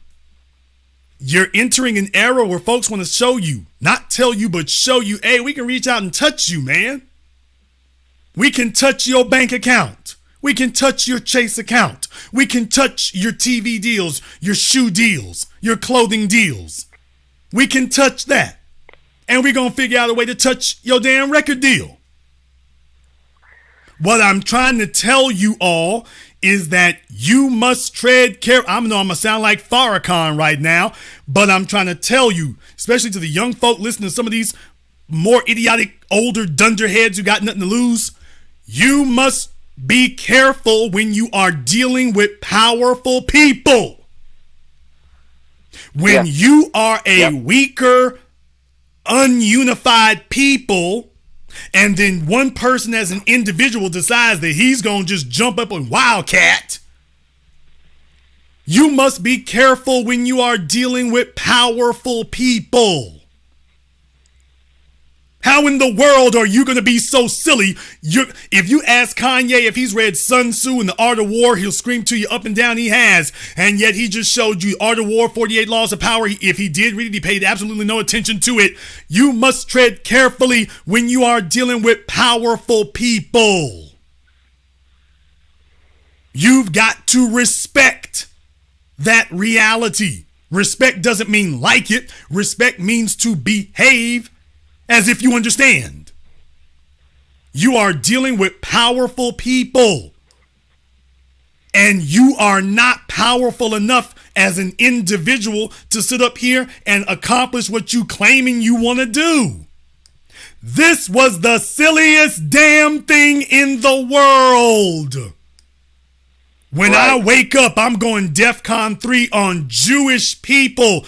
Dude, you ain't got no pull to do nothing like that. I don't care how you all feel about Jewish people. He doesn't have the pull to do nothing like that. Dude, you can't back up none of this mess you talking. You can't back up any of it. This isn't about can you talk trash about another group of people. This is about can you keep yourself from being punished after you do. And you got a bunch of folks with nothing to lose marching somebody with a lot to lose out up in a war that you cannot possibly win. Because you trying to go up against a whole race of people and you by yourself. You can't even get your dudes in the damn music industry to have your back. Nori put the video up 2 days later, took the video, slapped the hell down. You couldn't even get them to back you. That's not war savvy. Hell, that's not even common sense. You are dealing with powerful, organized people. When you're dealing with a system of white supremacy, I don't let no jackasses come up on my program talking about we need to shoot up all these crackers and all the little mess. That's the first thing to get me to get you the hell out of here. Don't come on my program talking no craziness like that. You ain't got no power to be able to back up nothing you're saying. You have idiots performing on the internet, trying to perform in the comments section, but what they're not doing is going to Ari Emanuel's offices and performing nothing there. Now that's what they're not doing. Therefore, I cannot take you seriously. You look like the internet psycho that you are. When you are dealing with powerful people, if you wish to engage in this fight, and I'm not saying whether or not the fight is even worth it, but I do know about what you do. If you're going to go up against powerful people, and if you're going to go up against powerful people, then the first thing is to understand if you and they are not on the same level of power, you must tread carefully.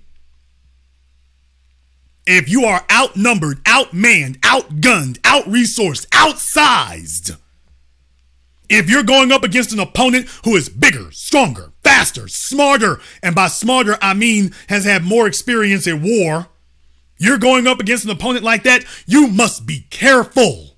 You can't run up on him the way he runs up on you. You can't do that. You can't do that. Case in point, to bring this to a literal worldview here, Deontay Wilder is the strongest, most powerful fighter on the planet today. That man's got cinder blocks on the ends of his arms. Just had a first round knockout. One punch, right hand, good night. And when he went up against Tyson Fury the first time they met, laid him down.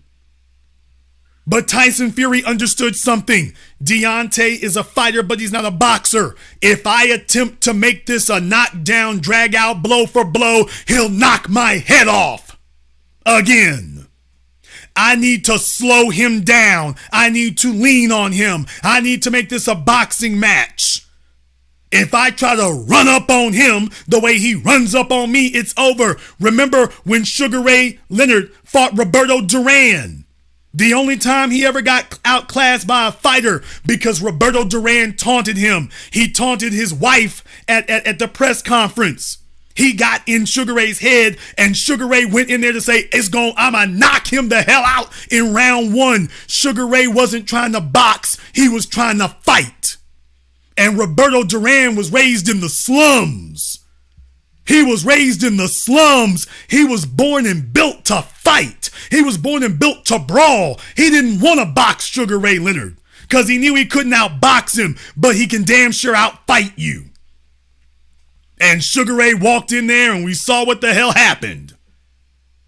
Didn't get it right until he remembered what he was. This isn't going to be a fight. This is going to be a boxing match. And what happened when he made it a boxing match? When he didn't run up on Duran the way that Duran runs up on you. Sugar Ray wanted to show he could run up on Duran, and I'm going to bowl him over the way that Duran bowls other people over. And it didn't work. But when he said, no, I'm going to fight you my way, historic, first time ever from Roberto Duran, folk were shocked. The man's will was broken. Sugar Ray Leonard broke his will. He didn't just beat him. He did something nobody thought was possible. He broke his will to fight. No mas. No mas. Brother, that's not a win or a TKO. That's I broke his will to fight. He's still on his feet. He no longer has the will to fight. He didn't just knock him out because he didn't knock him out. He knocked the fighter out of him. Do you understand that? He didn't get a TKO. Oh, yeah. He knocked the fight out of Roberto Duran. How many people got their heads handed to them by Mike Tyson trying to be a knockout specialist like him? I'm going to go in there and knock him out, and we set up here and have to carry them out the damn ring. When you're going up against somebody who's got you overpowered in so many areas, you need to tread carefully. Evander Holyfield was able to beat Tyson when nobody else could. How?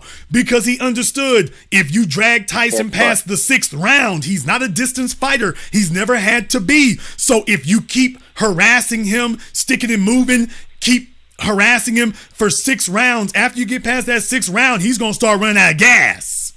If you attempt to go in there and knock his head off in the first round the way he knocks other people's off, you gonna be the one getting knocked out. Nobody can outdo Mike Tyson at knockouts. No one.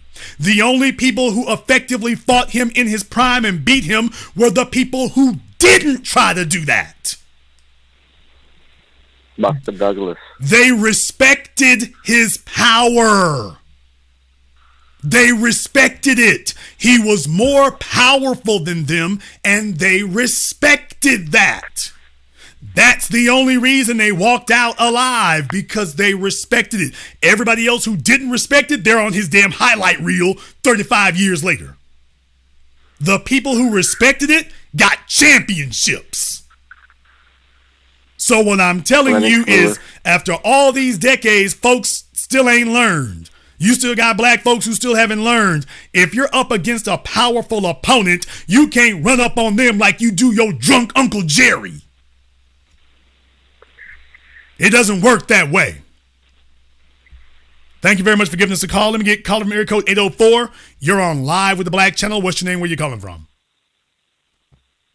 Yes, Mr. Jason Black. This is Kendall from Richmond, Virginia. Kendall from Richmond, what's on your mind?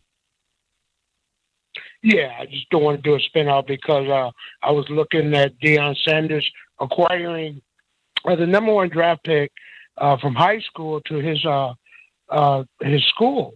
And he's getting pushback. You're getting news media saying he's stole it. What do you mean stole it? He recruited it. You got Alabama mad at him. You got other schools, Florida, all these big time schools, but they wanted to go to Deion Sanders school, and he's getting pushback. And you're using words like stolen or steal. When black people recruit or do something great or just make acquisitions, we had to steal it. It's just really ridiculous. The one thing Deion has that's different from Kanye, he's always been outspoken and very articulate, and he's a very good chess piece mover. That's all I want to say. Okay, thank you very much for giving us a call. Let me get caller from area code 571. You're on live with the Black Channel. What's your name? Where you calling from? Hello, this is Dwayne. I'm calling from Baltimore. All right, Dwayne from Baltimore. What's on your mind? Yeah, I just want to say, first of all, I'm not really riding with a lot of things Kanye's saying, but at the same time, I think it's needed because, somebody got to be the tip of the spear. And I think you're right. He thought he had the white people. They put him on the cover of Time. They boosted his head up, but it was always something in him where he rebelled. He was the uncontrollable nigga. Unlike Jay-Z that was with the devil worship lady, Abramovich, whatever her name was, Kanye always refused.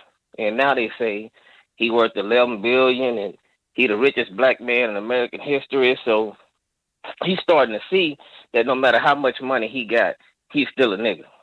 And I just think he's going to air in Jaeger mode right now. And he the only black billionaire that's talking like this. And I'm saying all that to say this. Here's my thing, though, brother. I'll let you finish here in a moment. But once you get to a certain level of money, power, wealth, and influence, you're supposed to be quiet. Now, you all remember, I interviewed Donahue Peebles. I've talked to black millionaires and billionaires. Man, the more wealth you get, the more power you get, you're supposed to be more quiet.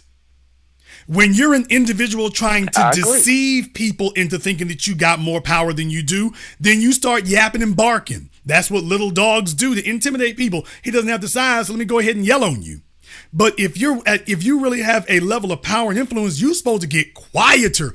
Your moves, let me tell you something. Your moves and your motives are supposed to be hidden. You ain't supposed to be sitting up here jumping up on damn me Twitter telling everybody every damn thing you think and feel. I agree, but hold up. What if the only way to destroy the system is to be like, the little white bitch from Game of Thrones? You just got to break the wheel. Because we've been trying it for so long, and he's like, look, man, if for all them businesses talking about they go blackball Kanye, this is the perfect time for him to do what he's going to do, because in other societies like China and everywhere else around the world, they got what they call super savers. Everybody taking their money out the stock market, everybody saving. What if black people boycott the business? Okay, there we go with that. Brother, here's the real thing, okay? Rupert Murdoch owns Fox News. Rupert Murdoch doesn't say anything to anybody. You need to learn how real strategy works. Not a fantasy in your head. Here's how it works in the real world. Rupert Murdoch doesn't say a single word about black folk, Jewish people, or anything else. He owns that company. He's got money from the Saudis. He sends Tucker Carlson, Bill O'Reilly, Sean Hannity. He sends other people out to do the dirty work. Bill O'Reilly got taken off of TV. Roger Ailes got taken out of the company. Rupert Murdoch is still there. He replaced Bill O'Reilly with Tucker Carlson. He got Jesse Waters on TV now. Brother, you need to learn how real strategy works. So what should Kanye have done? Okay, calm down.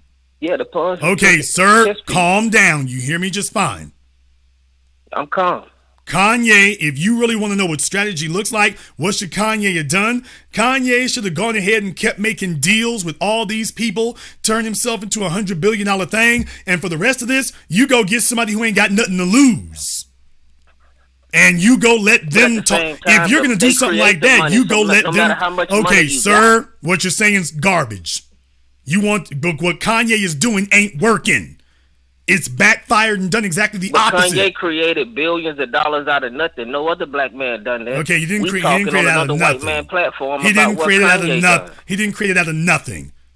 He didn't create it out of nothing, so you're wrong again.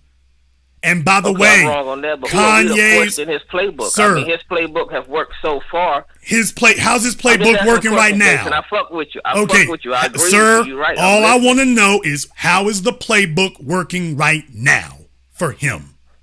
It might look like it. That's war, man. I've been in 3 wars. Okay, I was in sir, I'm Afghanistan, going to ask Kosovo, and you Iraq. one You take last chances time. like that. Sir, how is his playbook working for him right now? Is it working good? Is it working bad? Or is it working terribly? How is it working? If blacks of people get behind him, like we got behind Marion Okay, Barry sir, when I they thought asked they how would it's destroy going. him. No, how is it going right now? Right now, it ain't been determined. The game ain't over. You can be down goddamn 21 sir. points in the first quarter. How many times Tom Brady came So back? you're telling me that you don't know how the game is going for him right now? I'm saying if we as black people Okay, notice he's not man. not answering the question. He knows the answer. You think he's sitting up here trying to act like he knows what he's talking about. It looks looks man. bad. I'm telling you, it's the Patriots So down by it's not 26. so it's But not what happened? actually What bad. happened It in just Atlanta? looks bad. So it's not actually bad. We just think it looks bad, but it's not actually bad. I'm saying he's not dead. He's not finished. I mean, as long as black people got his back, yeah, he fucked up. But I'm agreeing with 90% of shit you say. Okay, what has he done for black folk to have his back? Wearing the White Lives Matter t-shirts, saying that George Floyd didn't really have a knee on his neck. What has he done to get black folk to support him? By generating the cash and power he got and realized that he's a nigga now. He didn't know he was a nigga back then. Okay, I asked you I asked you what has he done for black folk to support him the way you say we need to come together and support him. What has he done? He actually gave like $2 million to what? Breonna Man, Taylor, George if Floyd's you don't family. quit. And I get that. He's creating a city called Yay Economics. So he y'all, say, I don't know him like that. He put $150 million. This is what happens. Sir, how old are you? I'm 38. You're 38. Talking like this. Say what? You said you've been to war? Yeah, I was in Afghanistan, Kosovo, and Iraq. I was in the Navy. I was on USS Kearsarge. You're 38 years old, and you said you went to Kosovo. Yeah. The Kosovo conflict was back in the 90s. Well, it was 98 to 2000, but yeah. No, sir, it's a little bit before that, actually. I was on the USS Kearsarge. Okay. That's when we went over there. We went over there from 99 to 2001. Yeah, this doesn't sound quite right. Okay, I think we just jumped the shark here. This doesn't sound quite right. What I will tell you, though, is that if you've been in the military, you didn't learn anything about warfare. Because if you can't identify that somebody is losing, and then you tell them to stop doing what's making you lose. You don't have somebody who's losing and then say, okay, keep doing more of it. That's the problem with what you're saying. But dude, black people been losing since the existence. What's your point? Okay, what's the point of that? My point is this. We should support Kanye. Because they just took what? They just took R. Kelly money. I agree with what you're saying. What Kanye's doing is failing. Weinstein still got money on his book. What Kanye is doing is failing. You want us to keep supporting somebody in a failing strategy? What military were you in? That's Popeye's Navy? You got crackheads in your family member. You still support them. We ain't gonna give them money for that, but we still got their back. No, sir. No, sir. I don't support them continuing their drug habit. That's a losing strategy. If he's not dealing with life well, sir, be quiet. Sir, be quiet. Sir, shut up. I do not support somebody in their drug habit. If he's got a crack habit because he doesn't like life or he's not dealing with life well, I'm not going to, quote, support his drug habit. I'm going to tell him you have to stop with the drug habit. Give him a hot plate. Okay, we're going to let the junior crackhead here go because he's been told to be quiet. When somebody's got a losing strategy, you don't sit here and support their losing strategy. You tell him, hey, man, you got to get a winning strategy. I'll support a winning strategy. But by the way, if you want to know the intellect and mentality of the folks talking about Kanye is doing good right now, you just heard it on the phone. He makes no distinction whether Kanye's strategy is succeeding or failing. Well, Kanye, you keep doing it. Why is he encouraging Kanye to do it? Because Kanye got a lot more money than me. And if he loses it, that's okay. You heard what he said. Black folk been losing since the beginning of the country. Yet no wonder he doesn't mind Kanye losing. No wonder he doesn't mind. He just exposed what he really thought. Well, you know, black folk always been losing. So he's like, well, why shouldn't I? Black folks always been losing. So let Kanye sit up and make a spectacle. There is this particularly ignorant group of folk out there who think that talking trash in front of white folk is actually doing something. Like trading insults, that's actually an accomplishment. Here, if I can, trolling them, if I can just troll them, that's an accomplishment. That's not no damn accomplishment. You don't sit around just trying to troll people. Emotionally stunted idiots. I don't troll Roland Martin. I debunk and derail his agenda. And yeah, I'm going to get back on Roland since he's taking shots at me directly. I'm going to get back on Roland. I'm going to get back on him. But Roland is upset because the agenda that he's tried to promote, we shut that down. Roland is upset because I didn't troll him. I shut down the agenda. It is the agenda that we stepped in and shut down. I didn't sit up here and troll him. He's not upset because we're trolling. He's got plenty of folks trolling Roland.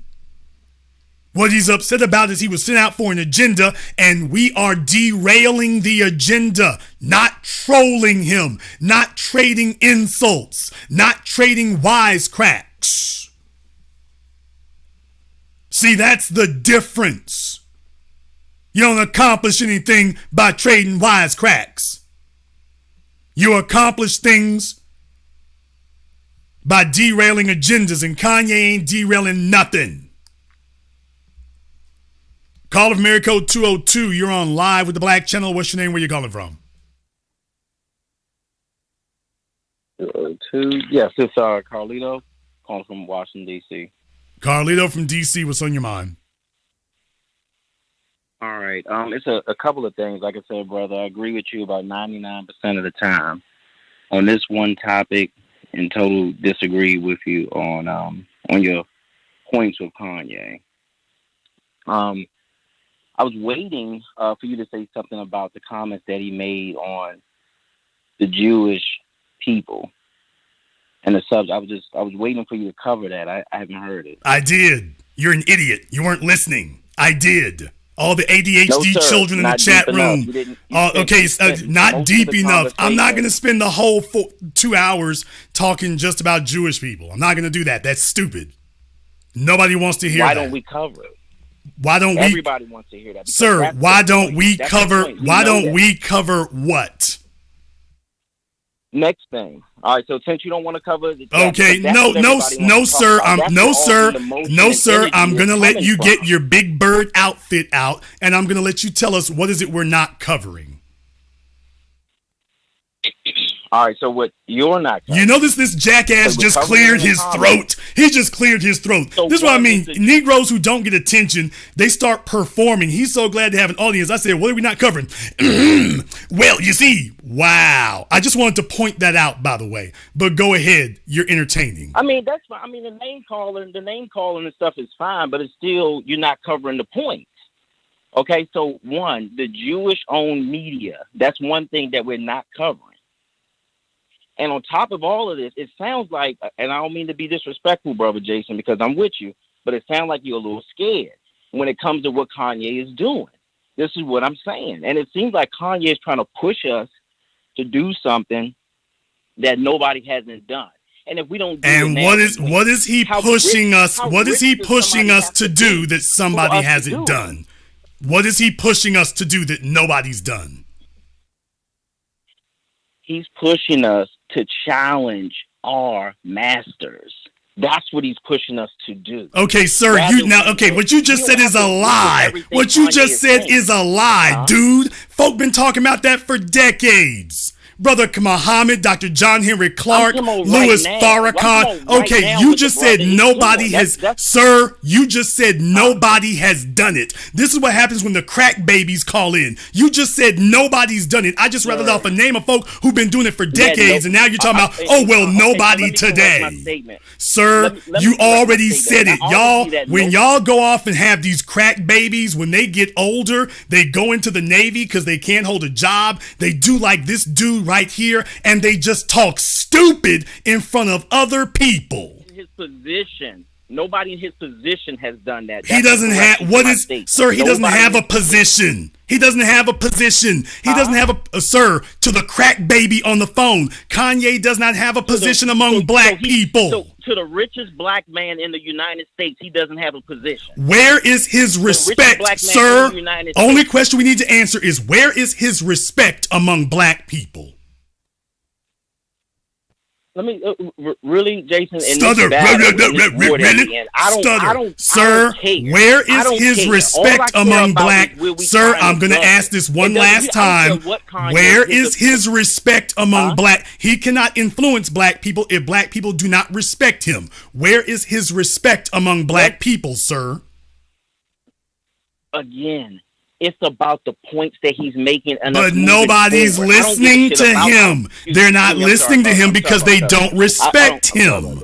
No one's going to listen to him if they don't respect him. And when you sit up here talking about George Floyd was died of fentanyl and white lives matter, you don't have any black support. He wilded out on and that's why, and that's why he can't, and that's why he can't teach us about your so-called imaginary enemies, because we're not listening to him. Man. I don't need no teaching from Kanye West. You just said you do. You just said you do. The Nation of Islam and Louis Farrakhan has been talking about with the Jewish community. Oh, according to you, Kanye is the first person to say this. Amazing. We the only people that get banned. According to you, Kanye is the only person saying it. According to you, until I finally educated and corrected you. You didn't say Farrakhan until now. He's not doing it. He's not doing it either. He's not doing it either. Sir, I don't care about that. He's not doing it either. Sir, be quiet. Kanye is not doing it either. Kanye isn't succeeding at anything. Trolling people is not a strategy. Kanye's not succeeding at anything. That's why when I asked you, where is his black support? You can't tell us. If he doesn't have black people's support, then he's not gonna inform anybody of anything. Period. Crack cocaine is a hell of a drug. All y'all hoes from the 80s and 90s who got them, this is what goes up on your phone. 100% of black people behind you to do something. He doesn't have any black support. Obviously, look at your comments. He obviously does. Sir, where is his black support? Where is his black support stopping Chase? Sir, so you're talking about battling back and forth in the comments. Man, do you see how stupid? Do you see how stupid that sounds? You're talking about a few people because there's only been a few in my comment section. You talking about that's Kanye's support? I talk to people. I'm on Facebook. I'm on Instagram. Y'all, do you hear this guy? On top of that, Kanye's support is in the super chat and on Facebook.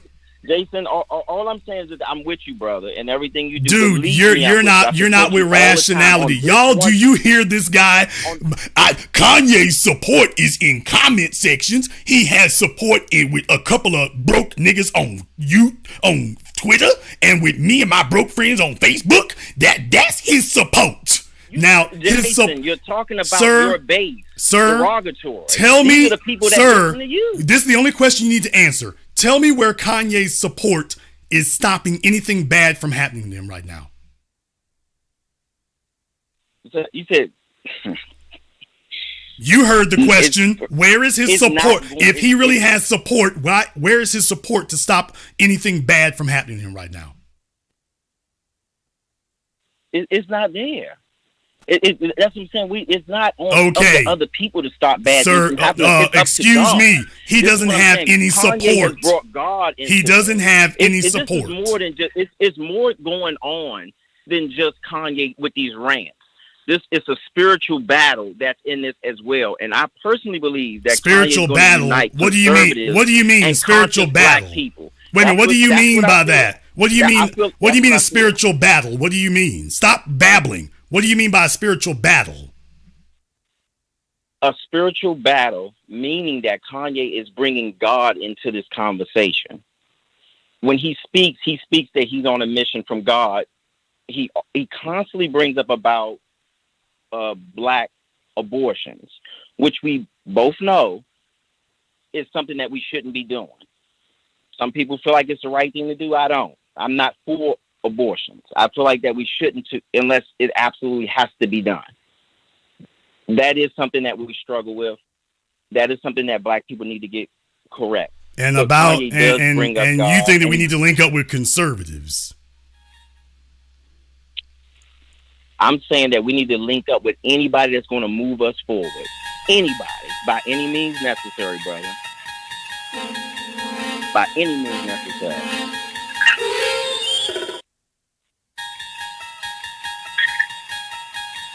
By any means necessary, brother.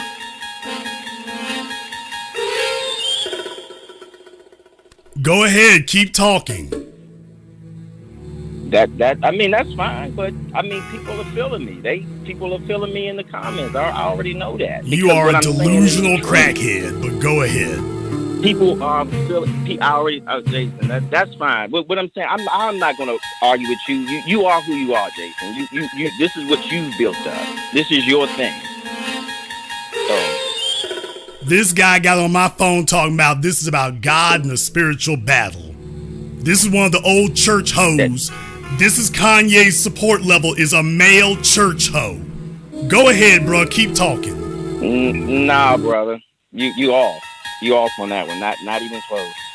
Not even close. You were the one who brought it up. I'm repeating your words, dude. You said this is about God and a spiritual battle.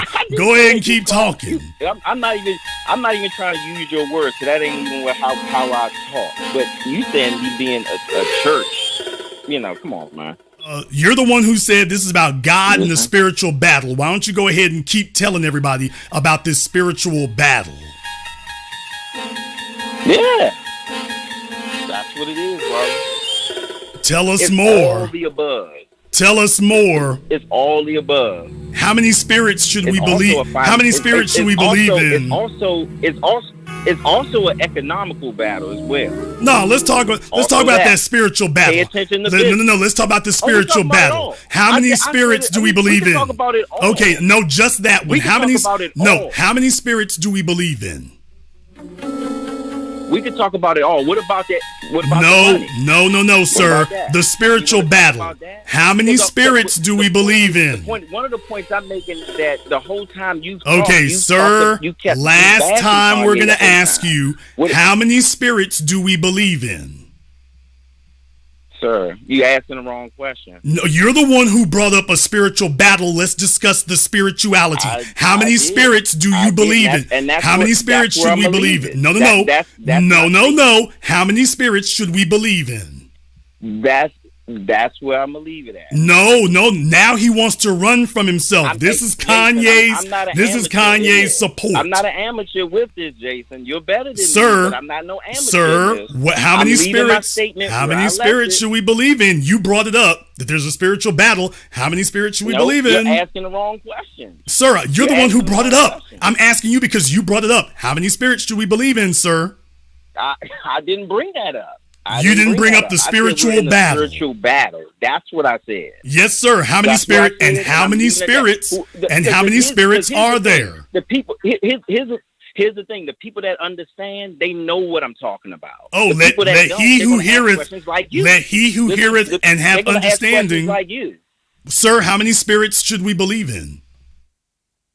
Sir, sir. They're going to ask questions like you. The people that know. Okay, so you don't want to. You said there's a spiritual battle, but you can't tell us who or where the spirits are. Also, he says there's no, sir. No, sir. We're not going to discuss anything else. No, we're not. We're not discussing anything else. Not at all. I'm going to drop your mic, sir. We're not discussing anything else. We're discussing the spiritual battle with Kanye. How many spirits are there? Because you want to take me off. You want to take me off of the subject. Sir, you brought it up. I want you to detail the subject. How many spirits are involved in this spiritual battle?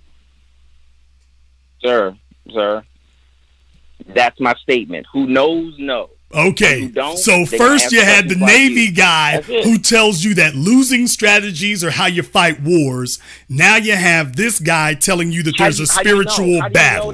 How you know he's losing? How you know we're losing? How do you know he's losing? Giving up before it even began. I mean, what's going on here? We so you think Kanye's? So tell me where Kanye's winning. For one, he got us arguing.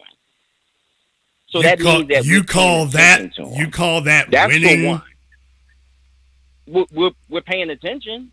He got people talking. Sir, what he doesn't have is anybody.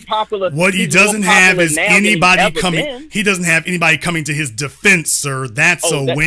That's what I want to say. The money thing, because you had made a point about him not about money. Able to move money out of accounts and stuff. You were asked about the spiritual aspect of it. You haven't been able to explain that. I made my statement. Well, actually, he did explain. I made my statement. Okay, well, sir, we're gonna leave it at that. Thank you very much for giving us a call, everybody. I wanted you to hear. So far, you've had marginally sensible Navy folk who claim they were in the Navy, very sketchy. Then you got this guy saying it's a spiritual battle. You heard that. You heard it for yourselves. This is a spiritual battle. Kanye introduced God into it. It's a spiritual battle.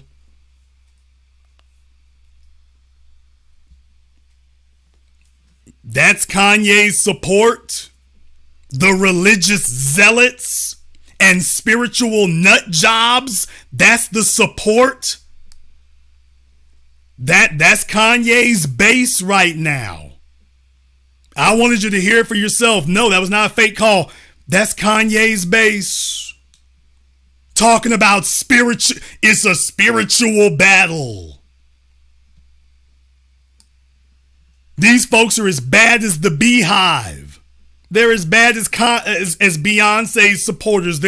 That's a grown man talking like one of the little old ladies in church. And then saying that black folk need to support Kanye. When I asked him, support him for what? I don't know. But it's a spiritual battle. You don't understand, Jason. See, it's a spiritual battle. You trying to mock me and everything, but you don't understand. It's a spiritual battle. Kanye is clicked in with God, and this is spiritual warfare, is what it is. So Kanye is fighting the spiritual battle. So therefore, it doesn't matter if he loses all of his money, if he loses all of his status and everything he got. He's done God's work, Jason. So if he loses everything, that's okay. That was God's will, and he'll be rewarded in the next world, is what it'll be. Y'all need to be honest. That's what he's saying. He's saying it doesn't matter if Kanye loses everything because Kanye will be rewarded in the next life. When you hear somebody talking about spiritual battles, then what happens in this life doesn't matter. So it doesn't matter if you lose everything, Kanye. Don't worry. Listen to that guy. You gonna get all your reward in heaven is what you gonna get. Call from area code 267. You're on live with the Black Channel. What's your name? Where you calling from? How you doing, Jake? This is Malik from Philadelphia, PA. Malik from Philadelphia. What's on your mind? How you doing? Yes, sir. And I was just listening to the broadcast. I tapped in. My family put me on to you back in 2016, so I've been into your program, out of your program over the years. My thing is, when it comes down to Kanye West, I see it from both perspectives. I'm not splitting it from the middle, but I mean, it's very confusing with his message because I would say for me, you look at somebody, and we got to go so far back now, like a Malcolm X or Martin Luther King. I look at what Malcolm said when he spoke on Dick Gregory in some of his interviews. He just used him as an example. You got comedians, singers. I think he spoke on Lena Horne, trying to speak for black folk. These are not like, I guess you can call him somebody if he wanted to get into the White House. We see how that went. So I don't look to Kanye. The last album I bought of his was Graduation, and he wasn't into all of that then. That was the only album I ever bought because I was more into, I would say more 90s, harder type rap. But when he came out, it wasn't my style. And I was like, okay, this messaging, with the Graduation album was kind of cool. Outside of that, never bought another record. And all that he's done so far, if you told me he would have been a billionaire back then, I wouldn't believe it. So I just don't look to, looking at what Malcolm said during those times before my time, to entertainers to ever, lead the people anywhere close to the light. Now, the only credit I do give him, he's pulling back the curtain just a little bit on how crazy it is up there when you get that type of money or even want to be up there. So on this level, where I'm at, average common man, I work for myself. The only thing that kind of disturbs me with black folks at times, and my father's a Nation of Islam, I don't follow Farrakhan. Okay, brother. Well, we're going on for a while here, though. But what is it exactly that Kanye says that you agree with? Well, the only thing that I agree with what he says is what I've heard other people say about the Jewish community having a stronghold within, the banking system. As you see, Piers Morgan, all of them got rid of him and stuff like that. I wouldn't know. I've never been involved in anything like that before. But this has been the narrative. And also working around Jews, they do keep the community close. We don't have that, as far as black folks. At least me coming up in Philadelphia, we don't. Okay, let me ask a question. Let me ask a question here. Can you show me a behavior, a cultural behavioral trait that Jews practice that Asians, Arabs, Latinos, and white folk don't practice?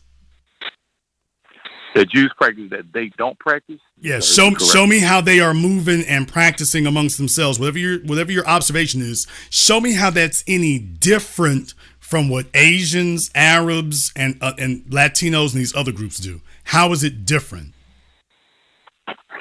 Well, I mean, I think it's from what I've seen, long to eyes, just I would say ideology. So I think it's just innate within the other cultures with Jews to just naturally, like how we talk about support. Right. Okay, but brother, I'm going to ask again. You're wandering. Let me ask again. Tell me how Jews' behavior is any different from the other groups I just named. Third time. Okay, no, I got you. I'm just trying to get the context what you're asking me. From my observation, I would say nothing. Correct. Now, so what I'm saying right here is that you're making yourself a target by singling out one group, making it very easy to target you. And then you're going to turn, and then you're going to turn right around and say, by the way, they're not the only folk who do this. Everybody else does. So everyone else does is what? That we all lose context. Anything that you want to accuse Jewish people of doing, you're going to turn right around and say that everybody else operates the same way. Nobody operates any differently. So what you're really complaining about is that black folk as a group don't operate. We're the only ones hanging out who don't operate that way. No, that's not what I'm saying. I'm saying no, sir. I didn't say you said that. I said that what you've acknowledged. Let's try this again. You ain't keeping up very well. I asked you, what are Jewish people doing that these other groups are not doing? I'm not going to sit here and repeat this to you all night. Those of you who got developmental issues, I can't do this all night. Sir, Jewish people, sir, you don't got to get dumb. You don't have to get dumb, sir. It's hard to keep up, sir. I asked you, what are Jewish people doing that the other groups are not doing? Your answer, they're all doing the same thing. Thank you. That's the point. What did I say wrong is what I'm asking you. Sir, what's wrong with that? That's the point. They're not doing anything differently from anybody else. So why are they getting special focus? They get special focus because of the context of who's in control. So I'm not just focused on what Kanye is saying. I took it to the broader spectrum. But Mel Gibson has said stuff about the Jews. Okay, you didn't. Okay, sir, all you've done is go to say, I got an opinion and Mel Gibson has an opinion. I just asked you, what are they doing differently than anybody else? And you acknowledge they're not doing anything differently from anybody else. And they shouldn't, should they? I mean, are you saying they should? They should. No, sir. The bottom line is, then the only thing that you need to learn, get this through your head tonight, your complaint is that black folk are the only ones who are not operating that way. Everybody else is, and you're complaining about how everybody else is operating. That way is what I said. No, it doesn't appear. It doesn't appear that way at all, sir. And if you don't know what everybody else is doing, then you have no business talking about anybody, Jews or otherwise. If you don't know what they're doing. Jason, all respect to you, your program. This is what I get into with people. Even the way you talking to me face to face, you wouldn't talk like that. This is our main problem. We don't know how to talk to each other. Sir, I guarantee you that you and everybody else know how to talk to each other. Now, I'll say what I want to say. Tell me what unemployment office you live at or what homeless shelter you live at, and I'll come see you. Okay? Tell me what homeless shelter you're at, and I'll come see you. What I am noticing, by the way, I want to make this observation tonight. I am noticing that it's a number of black males. They are unaccomplished. They are unachieving. They don't have any accomplishments they can point to of their own. So what they like to do is sit around and prison babble. Well, you know what it really is the Jews. Okay, and so it's not the Asians, it's not the Arabs, it's none of those. Oh, well, I mean, they do the same thing. Okay, then why are we focusing on just one group? Shouldn't we be focused on everybody? When you're sitting here saying that, the issue that you're having here is that we're the only group that's not operating the same way. You see, that's our issue with the so-called Asian hate crimes. We're putting the heat on the politicians and the black politicians to say, hey, we need black folk to get the same thing. We didn't say you can't give it to Asians. We didn't say you can't give it to Asians. We said, hey, wait a minute. We need to get the same thing. We didn't sit up here and say, hey, well, don't give them this or don't give them that. We said, hey, we should be the first ones in line to get that. See, there's the difference between me and somebody like him. They sit around here, and when you get down to it, when you ask them what's at the root of their issue here, what he really just needs to say is, hey, Jason, I ain't really built nothing for myself. I'm unaccomplished. So what we do is we sit around and we prison babble about what's not getting done. So yes, you can go ahead and find a group over here or a group over there. You can blame Jewish people. You can blame, but if you're going to blame Jewish people, then you need to blame, why is it the conversation doesn't extend to everybody else if they're all doing the same thing? Show me what's special. Where if we could just solve this Jewish issue, then everything else is all right. Did you understand that? So what you're saying is if you could solve whatever it is that you see as being this Jewish issue, then what you're telling me is that everything else will be okay, right? You can't say, well, Jason, the real problem is the Jews. And then I say, okay, so if we deal with that Jewish issue, everything else is okay, right? Oh, no, because there's Asians, Arabs, Latinos. Well, I'll be damned. You just told me that the Jewish folk were the problem.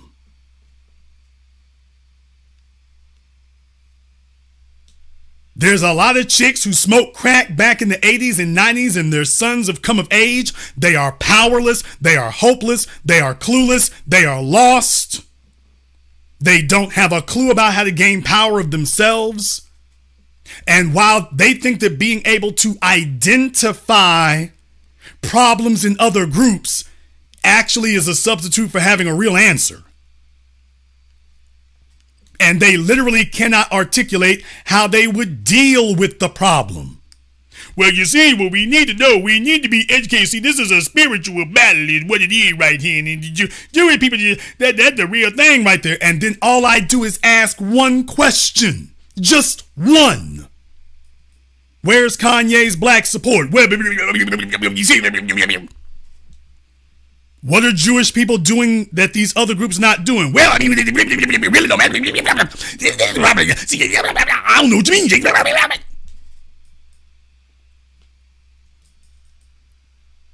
Now, if you think that emotionally imbalanced little children are ever going to lead you anywhere of any consequence, take a look at where he's at.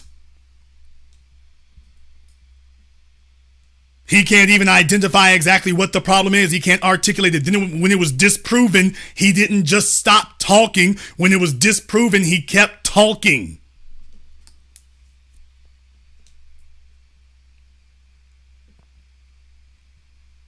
Yes, you can definitely point to Jewish elements out there. You can definitely point to people in Jewish society who have done things that have disadvantaged, taken advantage of black folk. You absolutely can do that. Absolutely. You sure can. You think that Kanye is putting together an effective strategy for that? How's it working? I can support anybody who's got an effective strategy. How's this working? And if that really is the issue, then you need to tell me at the end of this, when that gets out the way, everything's fine, right? Oh, wait a minute. Not exactly. Caller from area code 424. You got a lot of background noise. We'll come back to you. He's at an arcade. Caller from area code 904, you're on live with the Black Channel. What's your name? Where you calling from? Good evening, Jason. This is Daryl from Chicago. Daryl from Chicago, what's on your mind? Jason, this is a tremendous and excellent broadcast. I agree with 1% of everything that you said tonight. And it's a shame that you have people that they can't answer direct questions because they don't have a direct answer. It's real simple. We just need to stay on code and do what we continue on doing. And that's the key element to all of those other nationalities. They stand on code, and their code is against us, and everybody notices that. It's nothing different. It ain't strange. They ain't trying to sugarcoat it. They just let us know straight up front how it is. And those people that called earlier, they need to understand that. And you're dealing with a person, Kanye West, who's not really well versed at any type of history or any type of information of being informed properly. So naturally he's going to be out of touch, and that's what he is, really out of touch, bottom line. And the thing, you said a lot of things on a previous broadcast that have been brought up tonight, and they still have not listened to what you've been saying. And I want to thank you for being informative, being straightforward with what's been going in this department, not just the truth, the factual truth. Thank you much, Jason. Keep on doing what you're doing. Support you. Be one. Thank you very much for giving us a call here tonight. You know, Attorney Alton Maddox has talked about that. Neely Fuller has talked about that. You're up against a system of white supremacy. We're talking about a system. And as soon as we start talking about the system, here comes somebody along to say, well, it's not really the system. It's this one group of people over here. You're up against a system of white supremacy, and they keep demanding that we take our eye off the ball because you lost a job at a plant back in the 70s. We're not supposed to focus on white supremacy anymore. You now want us to focus on one group of people. I'm saying deal with the whole system, and you talking about, well, but there really just one group of people over here. You see, black folks in California aren't catching it because of Jewish people. They're catching it because of Latinos, but they're dealing with Latinos who subscribe to white supremacy. You got areas of the country that Jewishness is not even an issue there. They're dealing with Latinos. They're dealing with Asians. But the whole thing that unites it is the belief in white supremacy and the practice of white supremacy. So you see, if you are against the system of white supremacy, you don't have to go around playing this game where you try to identify this secret society over here and identify this one over there and identify. As soon as you see the anti-black behavior, it doesn't matter who's wearing the jacket. You know exactly where the problem is. See, this is how you esotericize those things.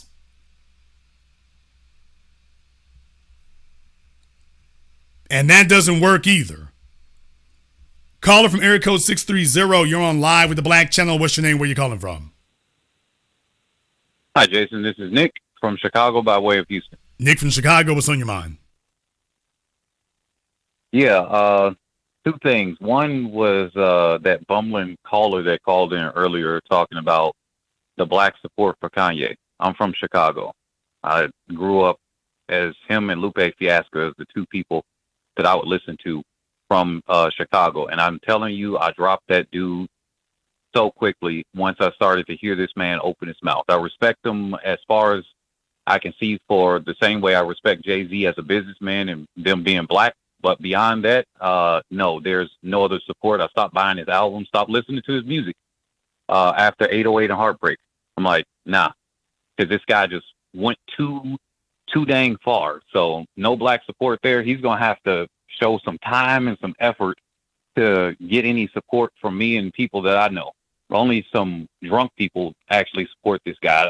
I just don't get it.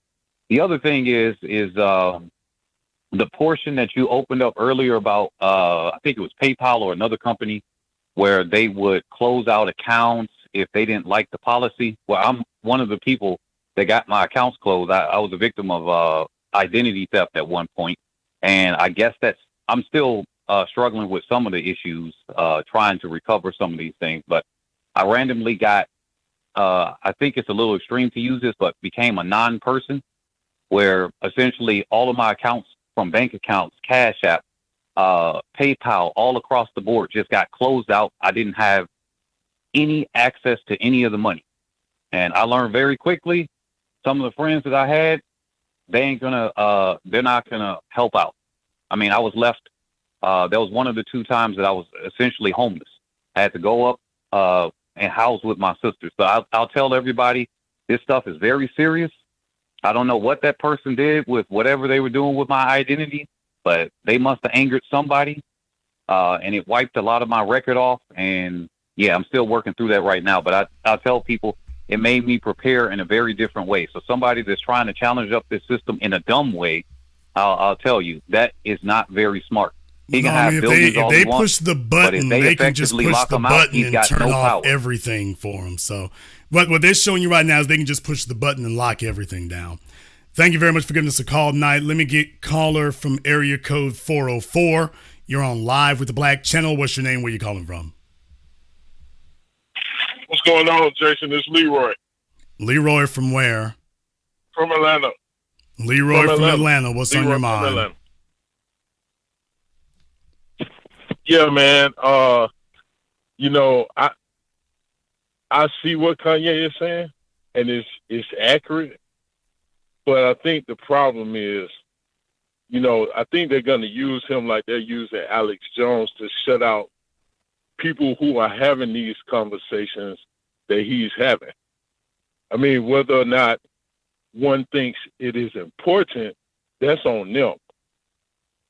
But to use it to shut people up, I mean, they may come after you. If they not already, I mean, they already are. So with Kanye, you know, I would say take what he is saying with a grain of salt. Eat the meat, throw away the bones. Well, let's not do that either, because folks, don't stick no bones in your mouth. Let's not do that. Let's not sit up here. Let's not sit up here and don't stick any bones in your mouth. Period. Don't worry about throwing them away. Just no bones in your mouth. Skin the bones. Eat the meat only. That's the way you do that. What I will tell you here is, here's the problem. Folks sitting up here wanting to cheerlead about Kanye and whatnot, and the real thing is it takes our eye off the damn ball. It takes our eye off the ball. Because what you're going to do is sit up here and be in a situation where you're trying to figure out who's for you and who isn't. And now you've taken your eye off the ball of white supremacy. Nobody who has gotten on this phone tonight trying to defend Kanye can tell us what he's done that is a win, that has advanced anything moving forward. All he did was make himself a target for statements that even when you're speaking to Chris Cuomo, he can't defend them. The folks saying it won't even defend it on the phone with me. They can't defend it when they're asked what it is. Well, you just know it, Jewish people. Okay, are they the only ones, or that's the only one we got to worry about? That's it? Well, if they're not, then why are we singling it out? This is a system of white supremacy. Why are you doing this? You got this weird fetish where they're concerned. And what I'm saying is some folks come from families where they pass down weird fetishes, and I get that. But the bottom line is this is terrible strategy. This is awful strategy. This isn't bad. And I don't get any of these clowns trying to defend this to sit up and say, by the way, this is terrible strategy. There's ways you win a fight like this, and there's ways you don't. And this is exactly what you do to not win. And that's why I think they're going to use it to shut people up, because it's not that it's not based in reality. It's that they're using what people already know is true, and they're weaponizing it straight up. I mean, dude, I posted programs, and I'm gonna post yours, and it's gonna get taken down. I mean, yours might not, but the other ones that really go into detail on what he said have. And I'm not a YouTuber, I'm just posting stuff. And dude, they are some deceitful people, and it's not all of them. There's a segment inside of that group, just like all black people ain't bad, but we got some knuckleheads who go out here and kill. Okay, let me explain something. Let me explain something to you here, folks. In New York City right now, if you even say something about Asians, you can be arrested and charged with a hate crime. Not Jewish people. To all the crack babies who've come...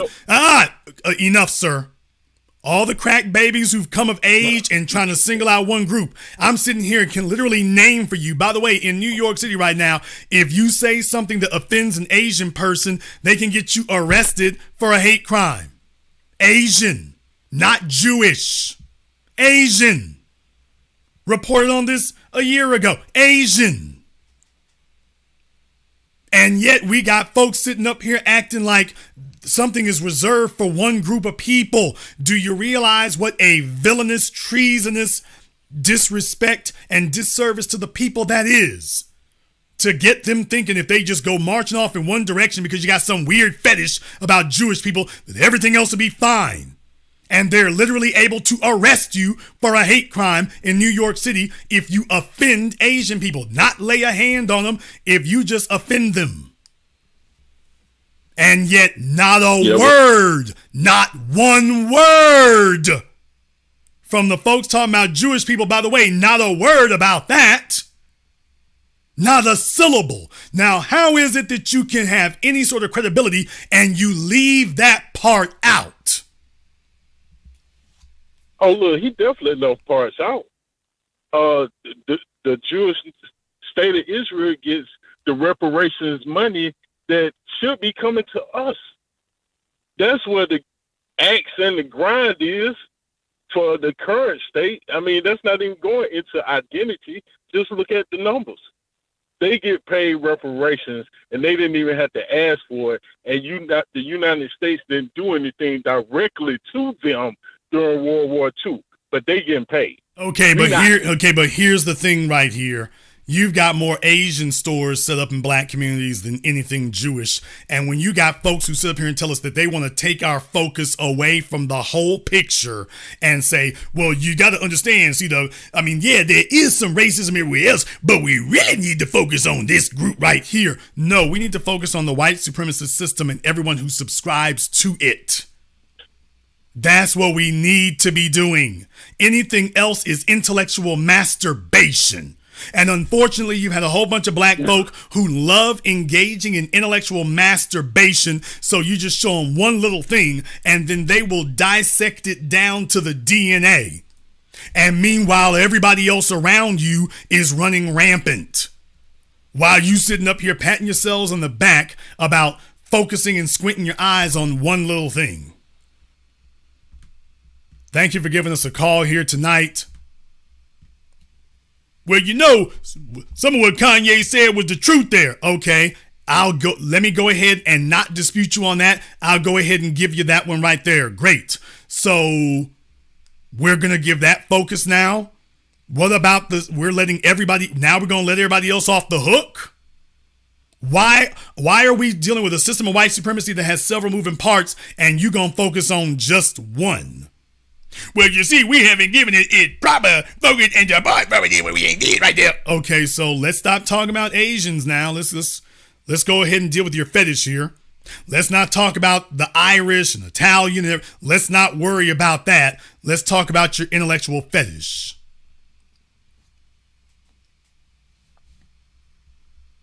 Don't be offended if I don't join you. Let me get caller from country code 144. You're on live with the Black Channel. What's your name? Where you calling from? Good morning, Jason. Jason, you hear me, Jason? Yes. Jason, good morning. Yes, brother, we hear you. Yes, Brother Jeff. This is not spiritual. This is Brother Jeff from the UK. Brother Jeff from the UK, what's on your mind? Jason. Yes, sir. Man, that chokehold that Dan Batalla used to kill Eric Garner, well, the spiritual was a physical chokehold. The bullets that Dylan Booth used to kill the brothers in North Carolina, but they were bullets of spiritual bullets. These guys are crazy. I mean, look, Kanye West and Kanye Owens, they're a disgrace to the black community. I mean, their comments about George Floyd, rest in peace, I'll never forgive those comments. That's disgraceful and disgusting. How an FBI man could talk that way about another brother, be killed in front of our eyes on camera, saying that there was not the drugs did it. That's outrageous behavior. And it should not be forgiven or forgotten. These coons, Jason, I said from day one that these people must put on notice. That Kunis are all of them. Morgan Slaven, Morgan Freeman, Kunis Owens, Whoopi Kuhnberg, all these fools. Let them know that their behavior will not be forgiven or tolerated because they're too bold and they're so what's the word? They're too bold and arrogant and they're disrespect for our people. It's outrageous, Jason. Their treachery is so blatant and they have no filter. It's outrageous, Jason. I agree. What can I say, Jason? I appreciate it. Thank you very much for giving us a call tonight, Brother Jeff. Let me get caller from area code 786. You're on live with the Black Channel. What's your name? Where you calling from? That's going to be hard for you to accomplish. I'm going to have to be sleeping. Okay, he is somebody there is trying to get their hookup for the night. Caller from area code 319. You're on live with the Black Channel. What's your name? Where you calling from? Hey, what's up? This is Adonis from Des Moines. Adonis from Des Moines, what's on your mind? I just feel like a lot of us are suffering from like some kind of celebrity sickness because I don't think that Kanye's trying to fight the system at all. I think he's fighting for a spotlight. Correct. And, I think it's bad how a lot of people worship him like that because when I see him, like I just see like a sick man who's losing his wife. Other rappers are talking about they've been with his wife and he's just trying to keep his notoriety. If he is starting a spiritual battle, why would he do that on a show called Drink Champs? And one other thing that I want to say is that I think what they're doing to him financially, we should really take note of because I think that we're really having a good push in the battle for reparations and this could set a precedent down the line. So I'm trying to look a little farther down the road. That's all I wanted to say. Thank you. Well, I want to acknowledge one thing there.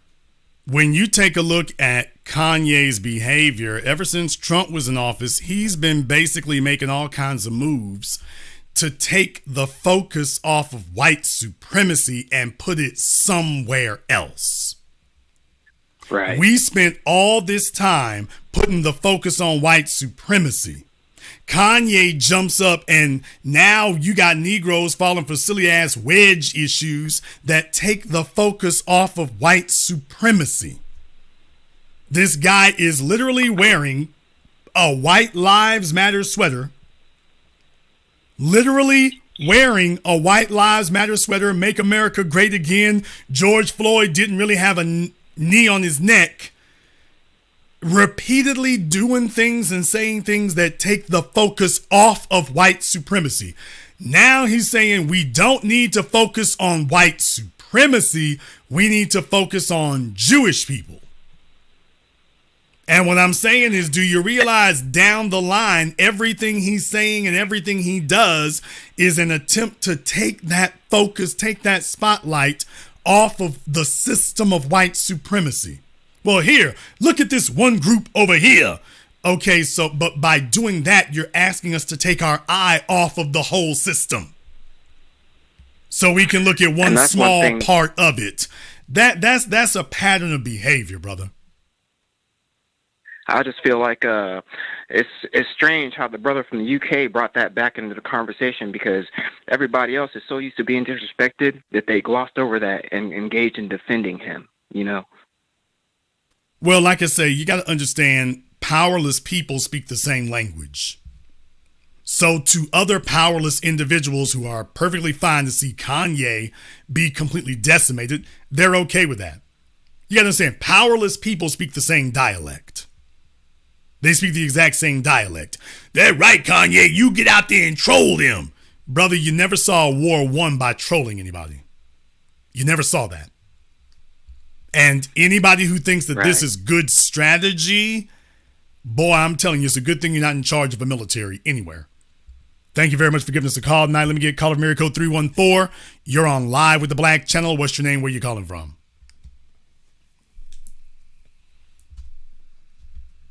Okay, caller from 314 is narcoleptic. Caller from area code 317. You're on live with the Black Channel. What's your name? Where you calling from? My name is Alan. I'm calling from Indianapolis. Alan from Indianapolis. What's on your mind? Nobody can answer the question of what you said when you said, what has Kanye done for black people? It's because Ezra, he hasn't done anything for black people. This man, like, literally, I'm in the Midwest. I know people from Chicago. Pretty much all of us in this region, we don't fuck with Kanye. We haven't for a long time. And people who are backing him sound like straight clowns. This is the same man who a few years ago was disrespecting our ancestors and people who fought for our freedom, between the slavery, the choice stuff, the stuff he said about Harriet Tubman. And it's like, how can you back this man and he's disrespecting the people who fought for our freedom? So I'm not surprised about the George Floyd comments, the White Lives Matter comments. And to me, if you back him, this man didn't even back his own protege, Lupe Fiasco, who, when he challenged the system like about 10 years ago, you know, they blacklisted him for speaking against all that. And this man turned his back on him. So, I mean, Ron Fest told y'all not too long ago, when he wanted to do a charity and take care of Chicago and repair the damage, Kanye was the same man who said, fuck the kids and fuck them. We got money now. So, I mean, if he says that about his people, where he's from, what the hell you think he's saying about you? This man is calling himself trying to speak out, and now they about to run his ass through the ringer, and he's going to end up like Halle Berry on Queen. Only thing is, now there's a group of us who's saying they can have him. And, I mean, like you guys always said, white supremacy breaks the tools in the end, and now it's time for his ass to get whooped. I feel nothing. Yeah, you know, like I say, I don't deal in symbolism. I don't want to hear anything about symbolism. I don't want to see anybody being symbolic. That's what I'm saying. One of the biggest time wasters in the world is folk on the internet sitting up here trying to sell us on symbolism, as if that actually accomplishes anything. I don't believe in symbolism. I don't do symbolism. I don't practice symbolism. I believe in concrete action there. If Kanye wants to talk about contracts, let's be very, very clear. When you're dealing with his name escapes me off the top of my head right now. He's that agent. He's the black sports agent. I forget his name off the top of my head. Everybody's going to yell it at me here in the chat room in just a minute. But that sports agent who works with, because I'm thinking Prince Paul. I'm like, I'm pretty sure it's not Prince Paul. But the guy with I'll dabble in sports like that. I'm sorry. Yeah, don't worry. Everybody's going to yell it at us just in the moment here. But no, not Stephen. Rich Paul. Yes, I say. I was thinking Prince Paul. I'm like, it's not Prince Paul. It's Rich Paul.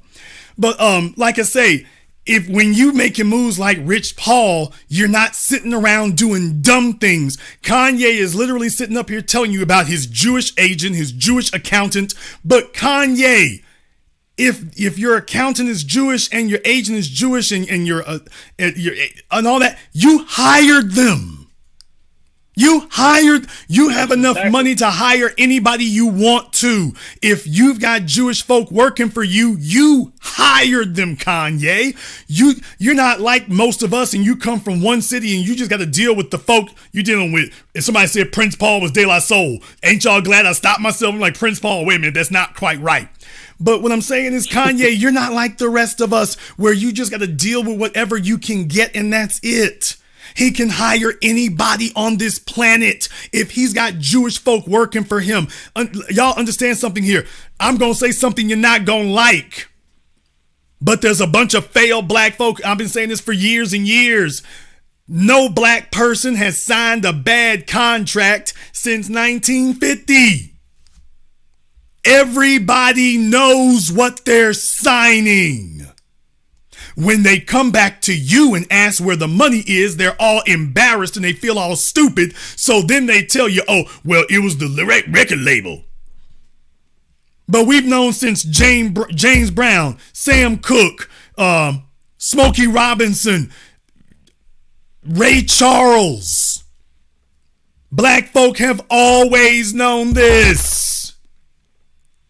But what happens is usually they run up on you with more money than you've ever seen.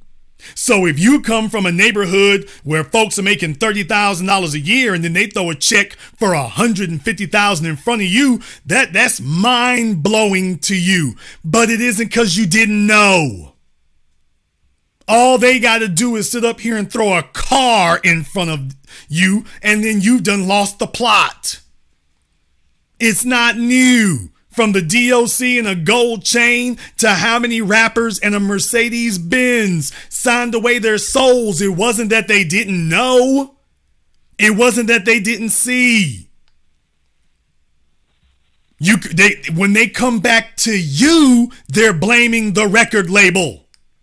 When they come back to you.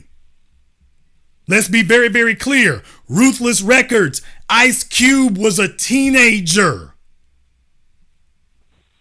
Ice Cube was a teenager and could tell that record contract was janky. And he was a teenager. You in the record business and nobody is taking this to a lawyer, it's because you trying to get rich quick. You trying to get a quick buck and these people capitalize because they know you're not going to do your due diligence. But Ice Cube was a teenager and saw that was bad. Okay, if Ice Cube was a teenager and saw it was bad, then why is it that Dre, Easy, and Yella stayed? Yella stayed because nobody else was offering him anything. Dre stayed because Eazy-E was his friend. Remember? Made a whole damn song about it. Messing over your road dogs, the hood you grew up with, hood you threw up with, niggas you grew up with. He wasn't talking about business. He was talking about Easy as his friend. And Eazy-E is sitting over there with Jerry Heller. Yeah, don't worry. He's going for it. I'm his friend. He gonna take it. Yeah, he ain't really getting what he's supposed to be getting, but I'm his friend, so he's depending on that. And it's only years later that Dre told the truth. Well, I went with the deal because Easy was my friend. Well, even when Cube left NWA, y'all can't plead ignorance anymore. You can't plead ignorance after Ice Cube left NWA, but you stayed. You knew. Ice Cube made a whole damn song about it. You can't say you didn't know anymore. So why did you stay? Well, Easy, my friend. In the case of MC Ren, well, they're going to offer me a solo contract. They're going to make me a solo album.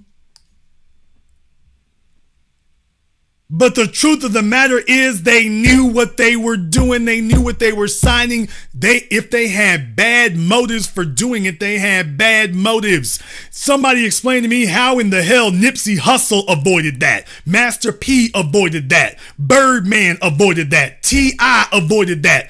Ludacris avoided that. How is that? How is it that they were able to avoid all this stuff that Kanye in 2002 claims he couldn't?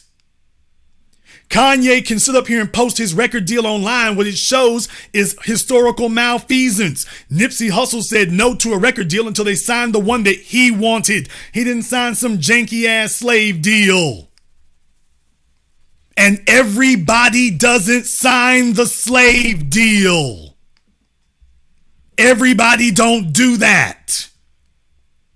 This is a big ass lie that's being circulated that everybody signs the slave deal. And when you come back and ask them what happened, rather than them being honest about it because they don't want to tell the damn truth, so let me go ahead and tell the truth. If these niggas were really going to tell y'all the truth about these so-called slave deals that they signed with their Jewish labels and Jewish records, what they would tell you the truth is, well, you know, I was 22 years old and they brought in some white women. They brought some white women and some cocaine, and at that point, I was ready to sign whatever they put in front of me. They brought me some white women, some cocaine, and a Cadillac.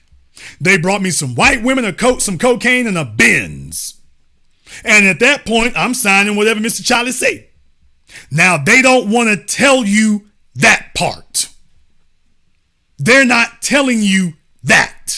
So when you see these people turn up years and decades later, and then you find, well, why did you disappear for 15 years? Oh, I had a drug habit. New Edition. Oh, hell, did I say it? I said it. New Edition. I said it. Am I going to talk about Guy? My man Aaron Hall. Love Aaron Hall. What Teddy Riley say in Teddy's Jam 4. R. Kell took your swag and X'd you out. All that drinking and drugging done stressed you out. What I'm telling you here is that y'all have been sold a bill of damn goods from Negroes who are hoping that you'll be simple-minded and just take whatever the damn bait is. And that you won't ask any questions. But if you actually ask some questions, you can see what the hell going on. Take a look. Oh, am I going to say it? Kanye West was running around with Kim Kardashian how many years after, was that graduation day? I think graduation day was the one with Gold Digger on it. But you can go check from the time of Gold Digger to the time he was at that party. They got the pictures of him with Ray J and Kim Kardashian before they could afford the damn surgery because the family was flat ass broke. The Kardashians were flat ass broke, but Kanye was checking for Kim. Oh, I ain't supposed to say that. I'm not supposed to remind you all that the Kardashians were flat ass broke. They wasn't balling. College dropout, okay, fine. Or late registration. I don't know why I'm saying graduation day. Late registration.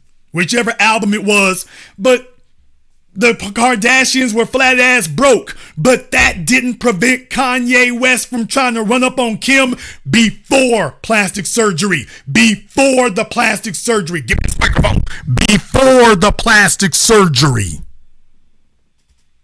Kanye West did not need Kim Kardashian's plastic surgery to be sprung on her. Neither did Ray J. Neither did Nick Cannon. She was at the damn party. Y'all seen it from the Throwback Thursday pictures. They didn't need plastic surgery on her. They took her as she was before the surgery. Oh, I'm sorry. I'm not supposed to point out the reality of this. I'm supposed to do like these clowns who called me up earlier and ignore that. Y'all have forgotten Kanye was digging Kim and she didn't need to have any surgery. Oh, I ain't supposed to say that. The internet's about to blow the hell up now.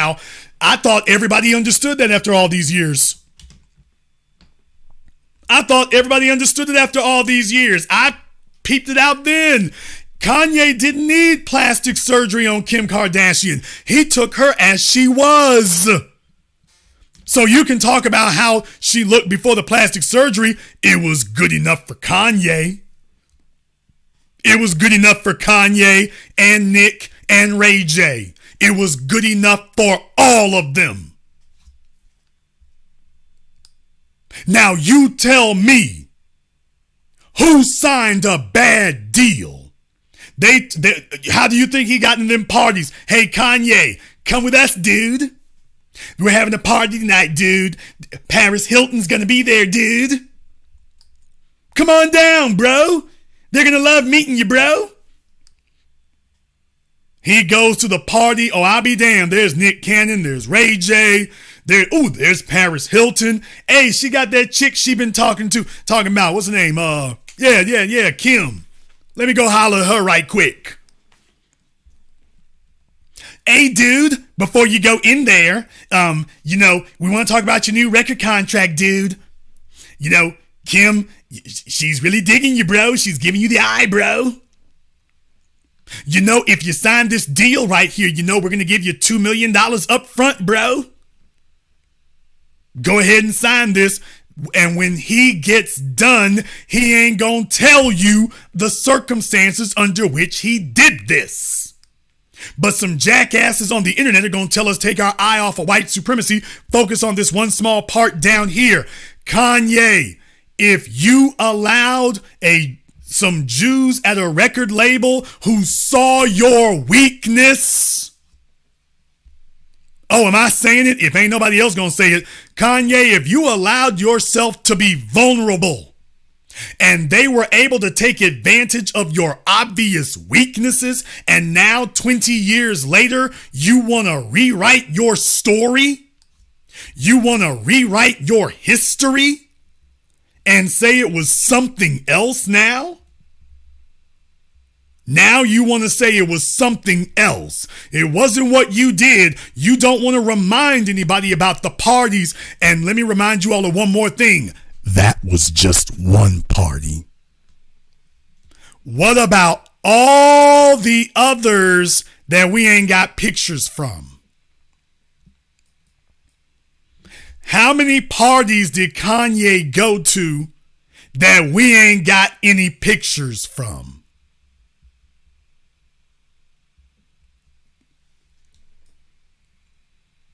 How many parties did he go to that we don't have any pictures from? How many others did they take him to? And by the time they got done whining and dining, let's call it what it is, by the time they got done whining and dining him, he was ready to sign whatever they wanted him to sign. They've buried him in cars, clothes, and white women. And he's like, hey, I have arrived. Now he wants to tell you it's somebody else's fault. We live in the 21st century. You can't pull the wool on nobody today. You can't pull the wool over on anybody today. So no, I'm not going to sit here and get took by somebody that I know he had access to the information, the knowledge, the resources. If he didn't use it, it's like, dude, what were they offering you? And then I see pictures of what you were doing at the time. Now you're going to come try to rewrite your story and say, well, it's the Jews and the industry and this, that, and the other. So you're telling me that they took advantage of your weakness?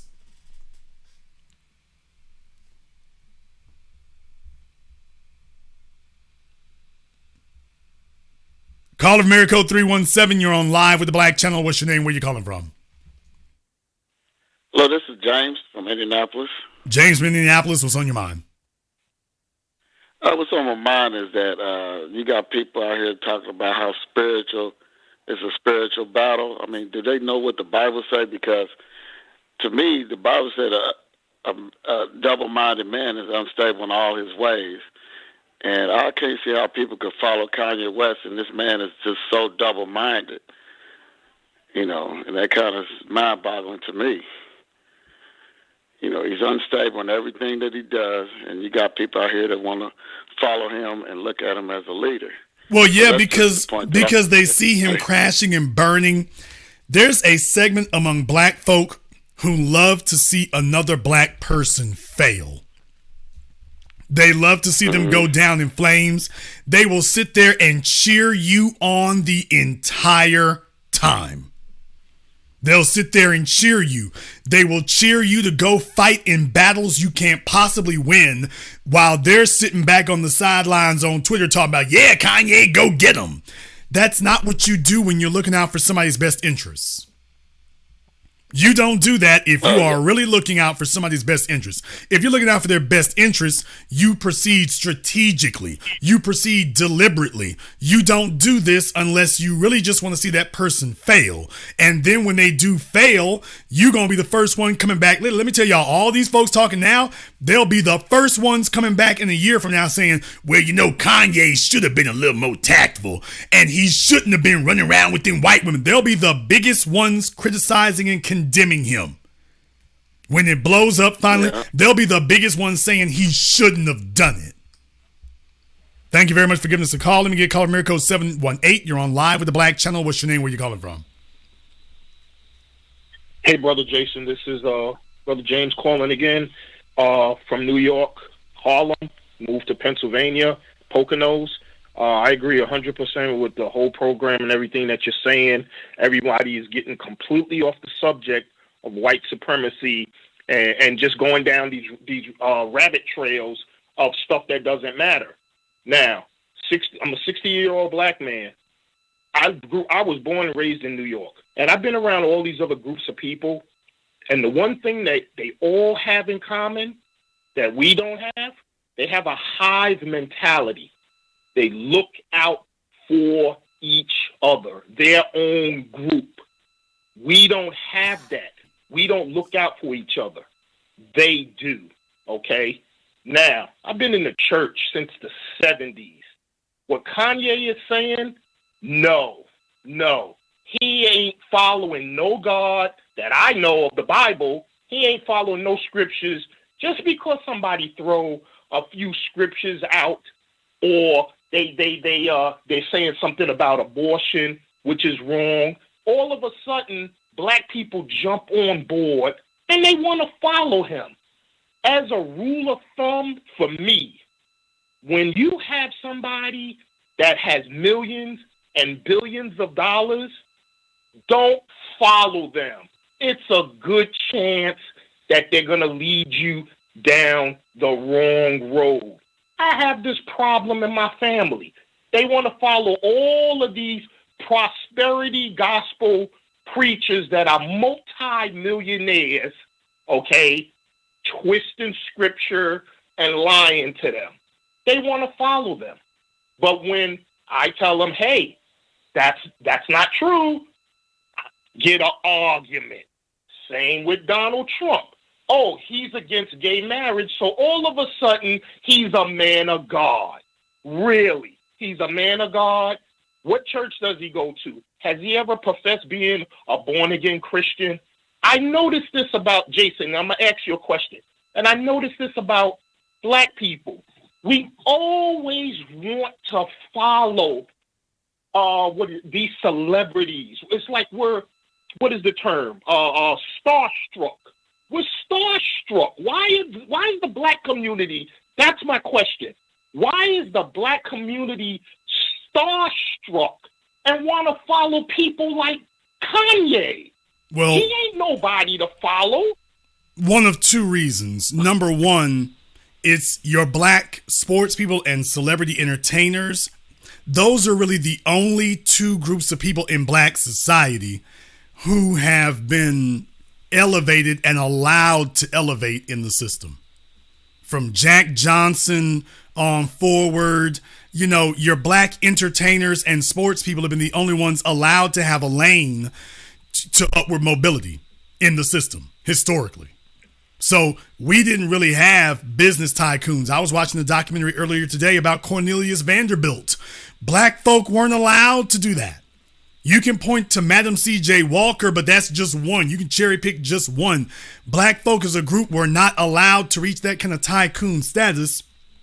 So historically, we haven't been able to look to our business class, which is what everybody else has. They're business class and they're politicians, but business drives politics. So if I can derail your business, you're not going to have politics together either.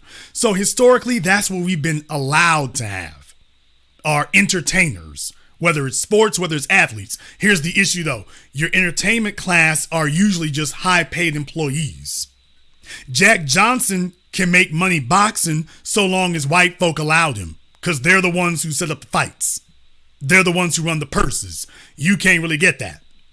You can't really get that big bag like that. The Negro Leagues were about as close as black people had of a system and an industry. And what did white folk do? Desegregate baseball. The one thing you didn't see coming. You figured they were going to have segregation forever. They voluntarily desegregated baseball. Next thing you know, poof, there goes the Negro Leagues. So when it comes to owning things, every time we've had a situation where historically we could own something that hasn't really been cultivated, we've been held down in that regard. So your entertainers have been the only ones allowed to do that. Thus, it sends the message to the society, to the young people. If you're a black person, you're a black male, and you want to succeed in life, you need to learn how to dribble a basketball. If you're a black woman, you need to learn how to shake some butt cheeks or how to sing. Historically, that's what it's been. Right. I mean, we can go down to Josephine Baker. You know, we can go down Dorothy Dandridge. There's a reason why you got topless photos of. Oh, did I say it? All right, I said it. There's a reason why you got these scantily clad and topless photos of some of these black women going back decades. These weren't. Folks are gonna hate me when I say this. Do you think that Josephine Baker was the best black singer out there at that time? Do you all really believe she was the best? No. Do you really believe there weren't black women better than her? Then why did they choose her? Oh yeah, we can get her on drugs. Nina Simone, we can get her on the pipe. There's a reason that they choose these people for a reason, because they know how they can manipulate them. The folk they can't manipulate, okay, you don't get a record deal. The ones they can, there they go. What's that? The Supremes. Now, you know this, when we're talking about the 1950s and 60s, the black church was where they recruited all these singers from. Smokey Robinson, Jackie Wilson, Sam Cooke, the Supremes. That's you get the idea. The black church is where it came from. Okay, but then you came out of the black church. But then you take a look at it. So you got a white man sitting in the damn seats in the pews of the black church. Next thing you know, you got Diana Ross and them getting a record deal. Okay, but what did this man know before he gave them a record deal? Because next thing you know, Diana Ross is running around with what? A bunch of white men.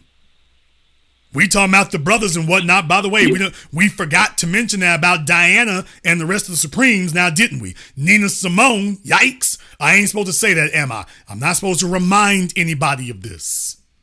By the way, I couldn't help but notice y'all grew up in the black church. Soon as them white folk gave you a record deal, all of a sudden, you become interracialists.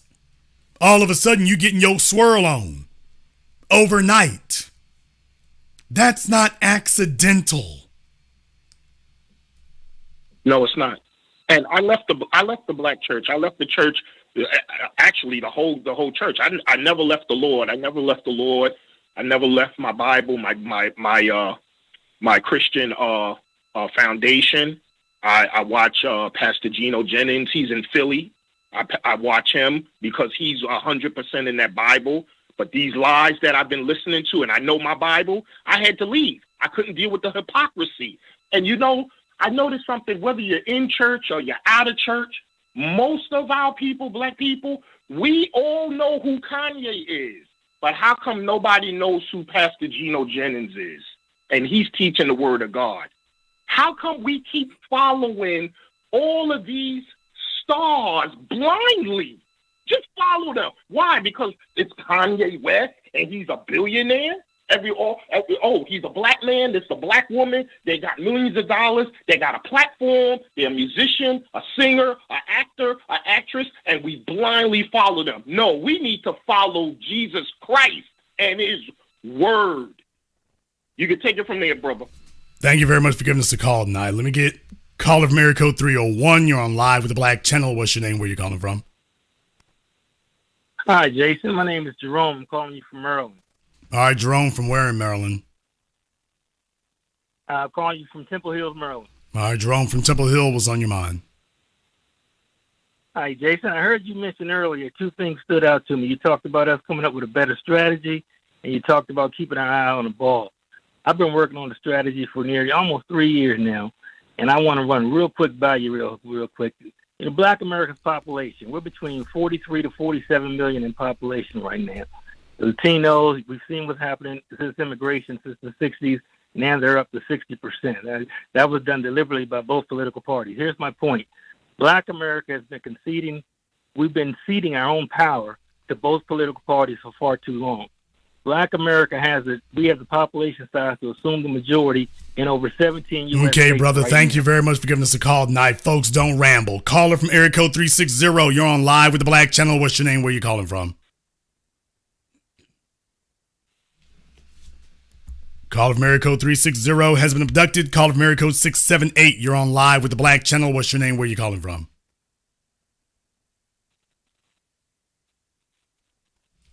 Okay, caller from area code 678 is on the track. Caller from area code 469, you're on live with the Black Channel.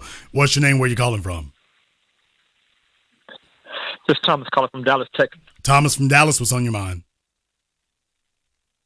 Yeah, Jason, this what Kanye did didn't make no sense at all. As far as blowing up your own bag, I mean, the type of things that he did, man. This type of person that would get you killed in the streets. Because if you start in beefs with everybody, man, and for no reason, that just didn't make sense to blow up your own bag of money and just to destroy your own brand and kill your brand that you jumped out the window for no reason. And it doesn't make sense what he did. And I look at people like Al Heyman, man. That guy, you know, a lot of people don't know who he is. Why? Because he's not out there running his mouth. He makes a lot of money in boxing. And promoting. dude, they hate. He's a black man. They hate Al Heyman. Y'all need to do some YouTube searches on Al Heyman. Boy, they talking about Al Heyman has locked up the box. Here's the crazy thing about it, brother. When you're a black man and you're successful, all of a sudden they're going to start talking about what you're doing wrong. Now, in the 80s, it was Don King, but everybody was saying the same thing about Don. The fighters don't say the same thing about Al Heyman, but yet it's everybody else. All the sports commentators and whatnot, all of them hate on Al Heyman. And yet you don't see any of the fighters hating on him. It's not the fighters complaining, it's the commentators, folk in the industry. And you ain't heard Al Heyman say anything. He's not like Dana White. He's not some lightning rod that's always going out here saying controversial things. He's not doing that. He's not doing that. What he's doing is running his business, and he's doing it properly. You're not supposed to be able to talk to him. You can't talk to Rupert Murdoch like that. You can't get an opinion from Rupert Murdoch like that. Bob Chapek at Disney, you can't get a message from him like that. Hell, you can't even get Jamie Dimon to talk to you like that. So what I'm saying is that if you've truly learned power as you get more powerful, folks are supposed to know less about you and hear less from you. Kanye is supposed to be busy signing deals. 60 seconds. Kanye is supposed to be busy signing deals. He's supposed to be busy getting endorsements. He's supposed to be busy building the empire. Historically, that's what folk in white society who have had vitriol for black folk. The Welch's Jelly Corporation, Henry Ford, the Bushes, they didn't sit up here and make albums and do a bunch of interviews about that stuff. They built their empires, and then we found out what the hell they was funding. Right. They built their empires and then gave millions of dollars to eugenics and Planned Parenthood and redlining. That's what they did. They didn't do a bunch of interviews. Well, you know I have a few selective thoughts about the Negroes. 10 seconds. They didn't do that. Every once in a while, you might catch a letter that they wrote to one of their friends saying something greasy about us. They didn't sit up here and hold a damn press conference. They didn't go on all the TV stations. Well, you know, the problem really is the blacks. They didn't do that. The Welch's Corporation kept making their jelly. And here's $1 million to eugenics. All right, swing the jelly on through here. You know, gotta get this money together so we can get this eugenics package going. Really? So what I'm saying is that if I'm taking a look at folks' strategy here, historically, you don't do this. But let's just be honest. This isn't about winning. I don't give a damn who you are or what you think about what Kanye said, whether you agree or whether you disagree. The bottom line is that this isn't winning. This isn't how you execute a win. This is how you get tremendous amounts of attention on yourself. Now he's got the wrong kind of attention and bad kind of attention. And folks, this is not going to go away. Hey, Jason, if you poke the bear, you better have the right tools and to be ready when you poke that bear. You know what I mean? You better be real sure about what you fit to do when you step in the ring with a bear. And he was unprepared. And to the young people, don't do this. If you making money like Kanye, keep quiet. Make your money. Stay on the low. That's all I got to say. Thank you very much for giving us a call here tonight. Let me get caller from area code 323. You're on live with the Black Channel. What's your name? Where you calling from? Good evening, Big Brother Jason. This is Brother Elijah calling out of Brooklyn, New York. Elijah out of Brooklyn, what's on your mind? I got a question for you, Big Brother.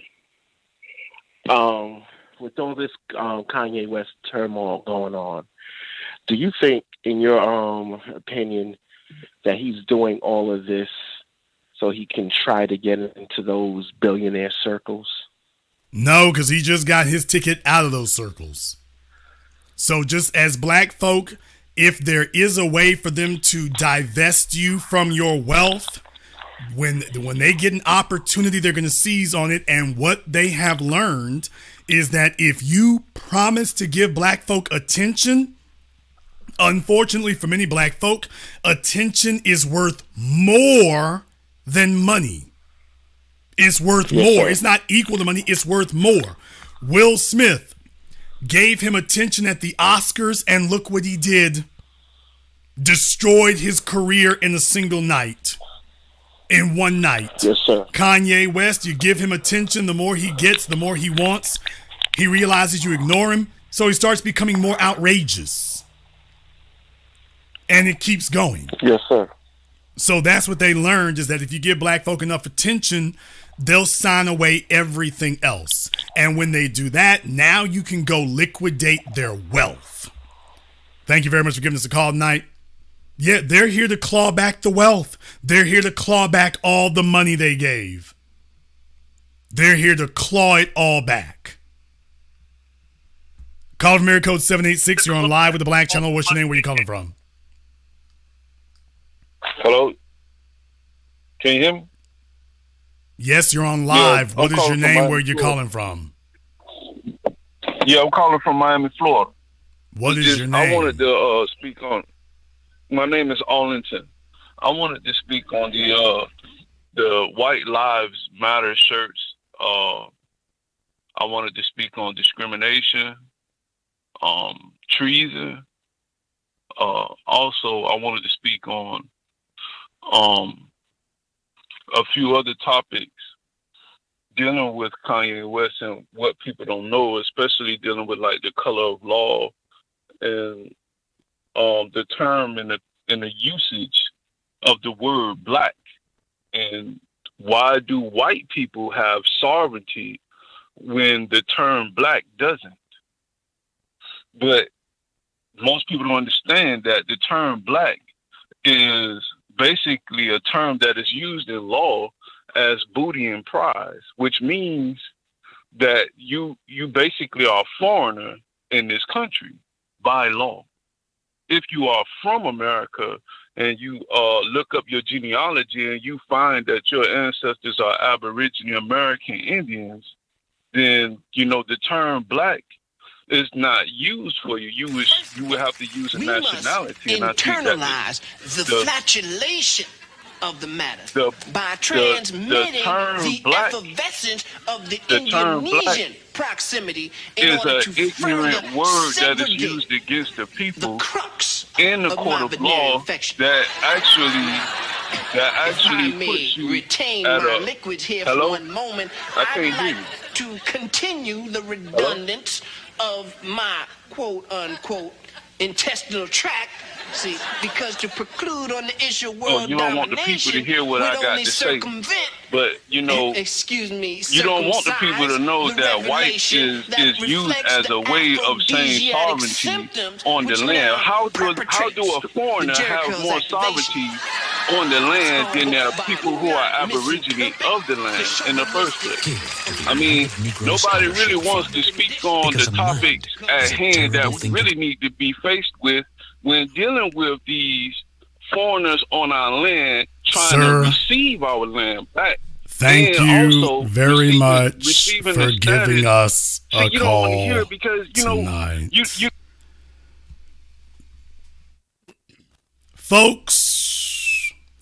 Folks, boy, I'm telling you, there are few things more sad than a powerless black male flailing around like a fish on the ground, hoping that attention can be translated into real power. There is nothing more pathetic than watching a powerless black male desperately attempting to get everybody to pay him some attention, hoping that he can translate attention into power.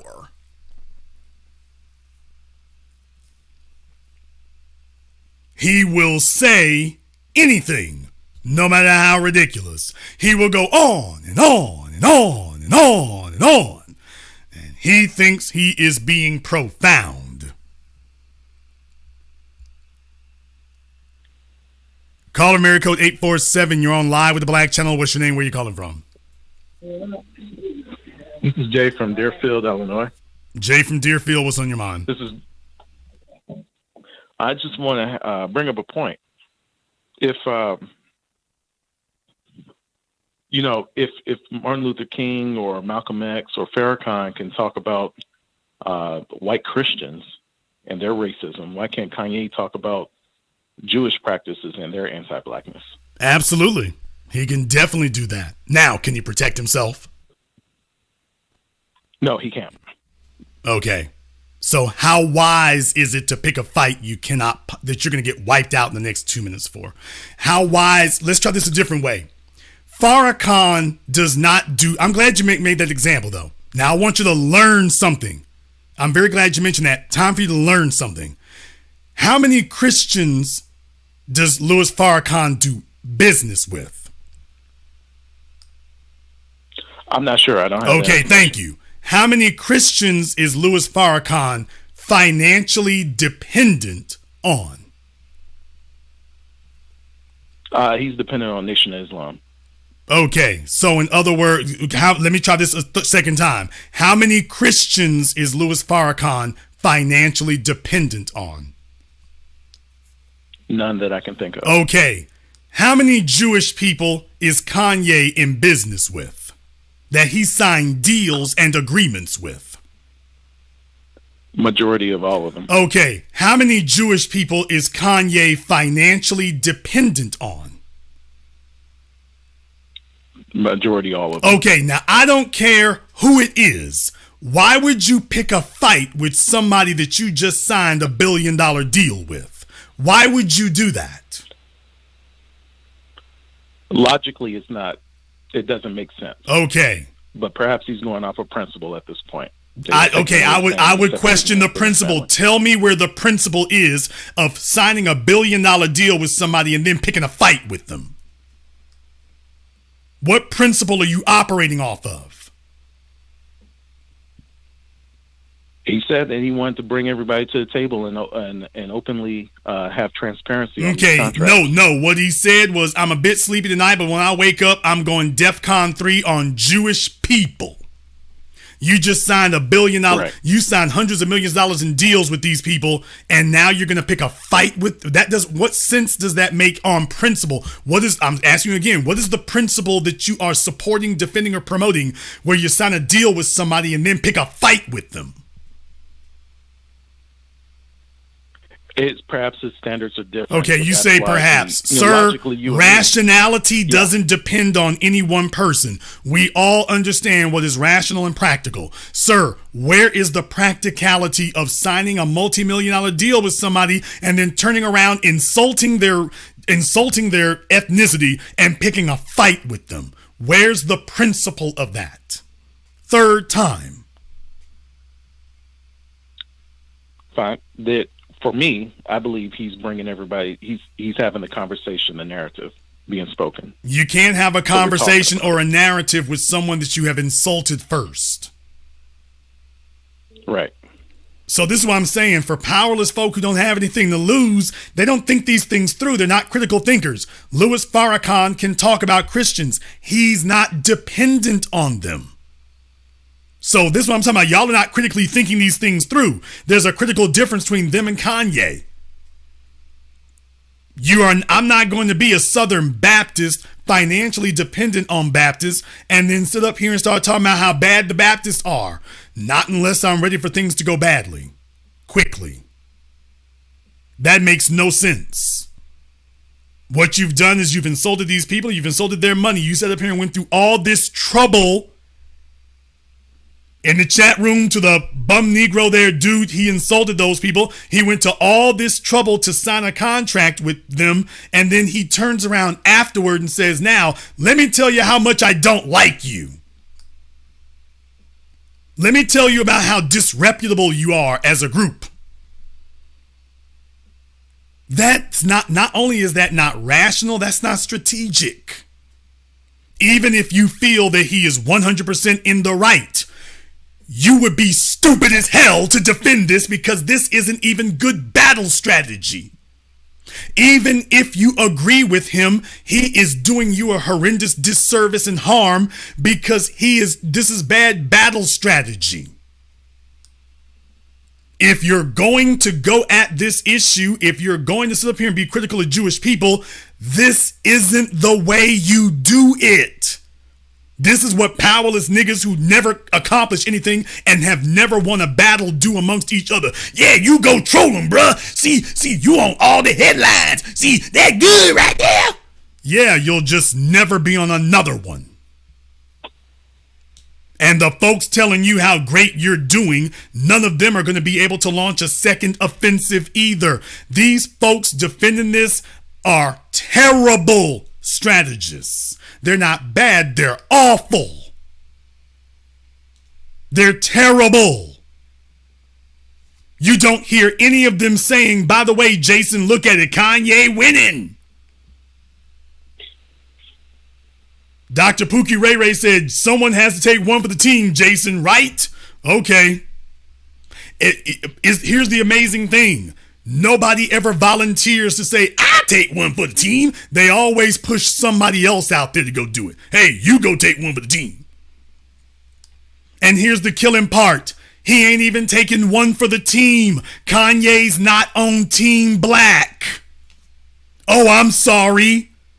What I'm saying is the only way you can defend Kanye right now is if you are completely divorced from logic and reason and you're just a stew of contradictions. Kanye isn't even on Team Black. Need I remind you, he is literally Team White Lives Matter. I can't make it any more plain. He's literally wearing the t-shirt and literally standing next to Candace Owens. What team is he taking one for? What team is he on? What team? White Lives Matter. Does that include white Jews? It does until tomorrow, maybe. So no, sir, unless a person is completely divorced from reality and is contradictory, no. But I'm very glad you brought up Minister Farrakhan. I'm very glad you brought that up so we could put that in its proper context. Farrakhan's not picking a fight with people that he needs, nor is he picking a fight with people he's dependent on. Now that's good battle strategy. He's not fighting them from a position of weakness. He's fighting them from a position of strength. They can't take anything from him. That's how he's been able to do this for decade after decade after decade. Kanye won't make it a decade. And the people talking about yay for what he doing, they're not going to be able to pick up the baton either. Farrakhan's been doing it for decades. Kanye won't make it that far. He won't make it out of the first decade. Hell, he didn't make it out of the first week. Thank you very much for giving us a call tonight. If they actually sit down and think this over and start thinking critically, it'll make more sense to them. Minister Farrakhan doesn't just have protection. He's got an economic base. I mentioned this at the beginning of the program. It flew over some heads. Louis Farrakhan doesn't just have, quote, protection. He has an economic base that is down for him. He's on their team and they're on his. Everything that I said that Kanye doesn't have. That's the difference. Caller from area code 708. You're on live with the Black Channel. What's your name? Where you calling from? TVA is James from Chicago. James from Chicago, what's on your mind?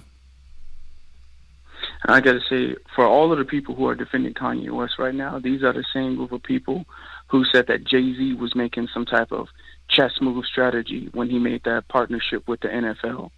These people are starstruck over black celebrities that they used to listen to decades ago.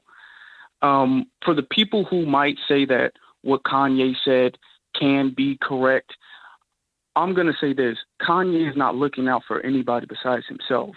He's not trying to wake anything up. He's not trying to, I guess, be a messiah of black people, or I don't know what they're saying, because Kanye is not going after white supremacy. Kanye is going after a specific group of people that he is upset with. And if he wasn't upset with them, he has been doing deals with them for years. So it's not like he's had this feeling. He's upset with them right now. That's the only reason he's saying this, because he doesn't make rational decisions. If he really wanted to wake something up, like the callers are saying, I guess, he would have said white supremacy, because that's really the situation. He's just a victim of white supremacy. It's not Jewish people, or even if it is, they're under the umbrella of white supremacy. So Kanye is looking out for himself, and all of these people who are defending him, they're the same group of people who said that Jay-Z made some type of chess move strategy with the Super Bowl. Well, brother, I mean, I think that's a good observation you make, but he wouldn't be able to even go in on white supremacy. How's he going to do that with a shirt that says White Lives Matter, and he's literally booed up with Candace Owens? So he wouldn't be able to even make that argument, because on the one... Look, the bottom line is you can't get black support when you are a stew of inconsistencies. You can't be hugging Trump 1 minute and then coming over here to us. White lives matter the next minute, coming over here to us. All lives matter the next minute, coming over here to us. Where my baby Kim K, coming over here to us. She keeping me away from my black children. So your children are black if Kim isn't doing what you want her to do. But you booed up with her when she does want you to do what she wants you to do. Don't worry, baby. I got Ray J, that second sex tape he was going to put out. I got him to stop that. Okay. So like I say, it would be impossible for him to make that anti-white supremacist argument, because the rest of the time he's team White Lives Matter. So he'll never get that far. Thank you very much for giving us a call. Let me get caller America 816. You're on live with the Black Channel. What's your name? Where you calling from? Yeah, this is David from Kansas City, Missouri. David from Kansas City. What's on your mind? Basically, I felt inclined to call in because, I completely hear your point, Jason, and you're on point. A few callers back, you kind of spoke with someone about the issue of sports. I guess like my mom was born in 1937, so she would say some of these token niggas was put in place to kind of, represent and show that, during this time of her being a teenager during Jim Crow, she kind of was like, what's really going on type thing. But I think for Ye or Kanye, I think he kind of came up on some knowledge from someone that probably dropped the book off to him. And he read it, and he kind of got excited and was like, whoa, this is empowering right here. I got to let the world know type thing. And I see in your chat thread that a lot of people are saying off of, I've been watching the last couple hours, just been saying like, we know all this already. You know what I mean? And And there's one thing that I would like to share with you and your listeners is a reference from a book called The Protocols of the Learned Elders. And this book was first published in 1897. Mr. Henry Ford acknowledged this book in an interview in 1927. And he stated that in this book, the things that are happening today and also his time are true. And there's one thing I would like to read from it that would highlight what I feel like is this tokenism. As you said, the luxuries of life, the cars, the jewelry, the money. And one thing it says here is that, where is this at? Right here. In order to control the masses themselves, they may not guess what they are about. We further distract them with amusements, games, pastimes, passions, people's palaces. Soon we shall begin through the press to propose competitions in art, in sport, in all kinds.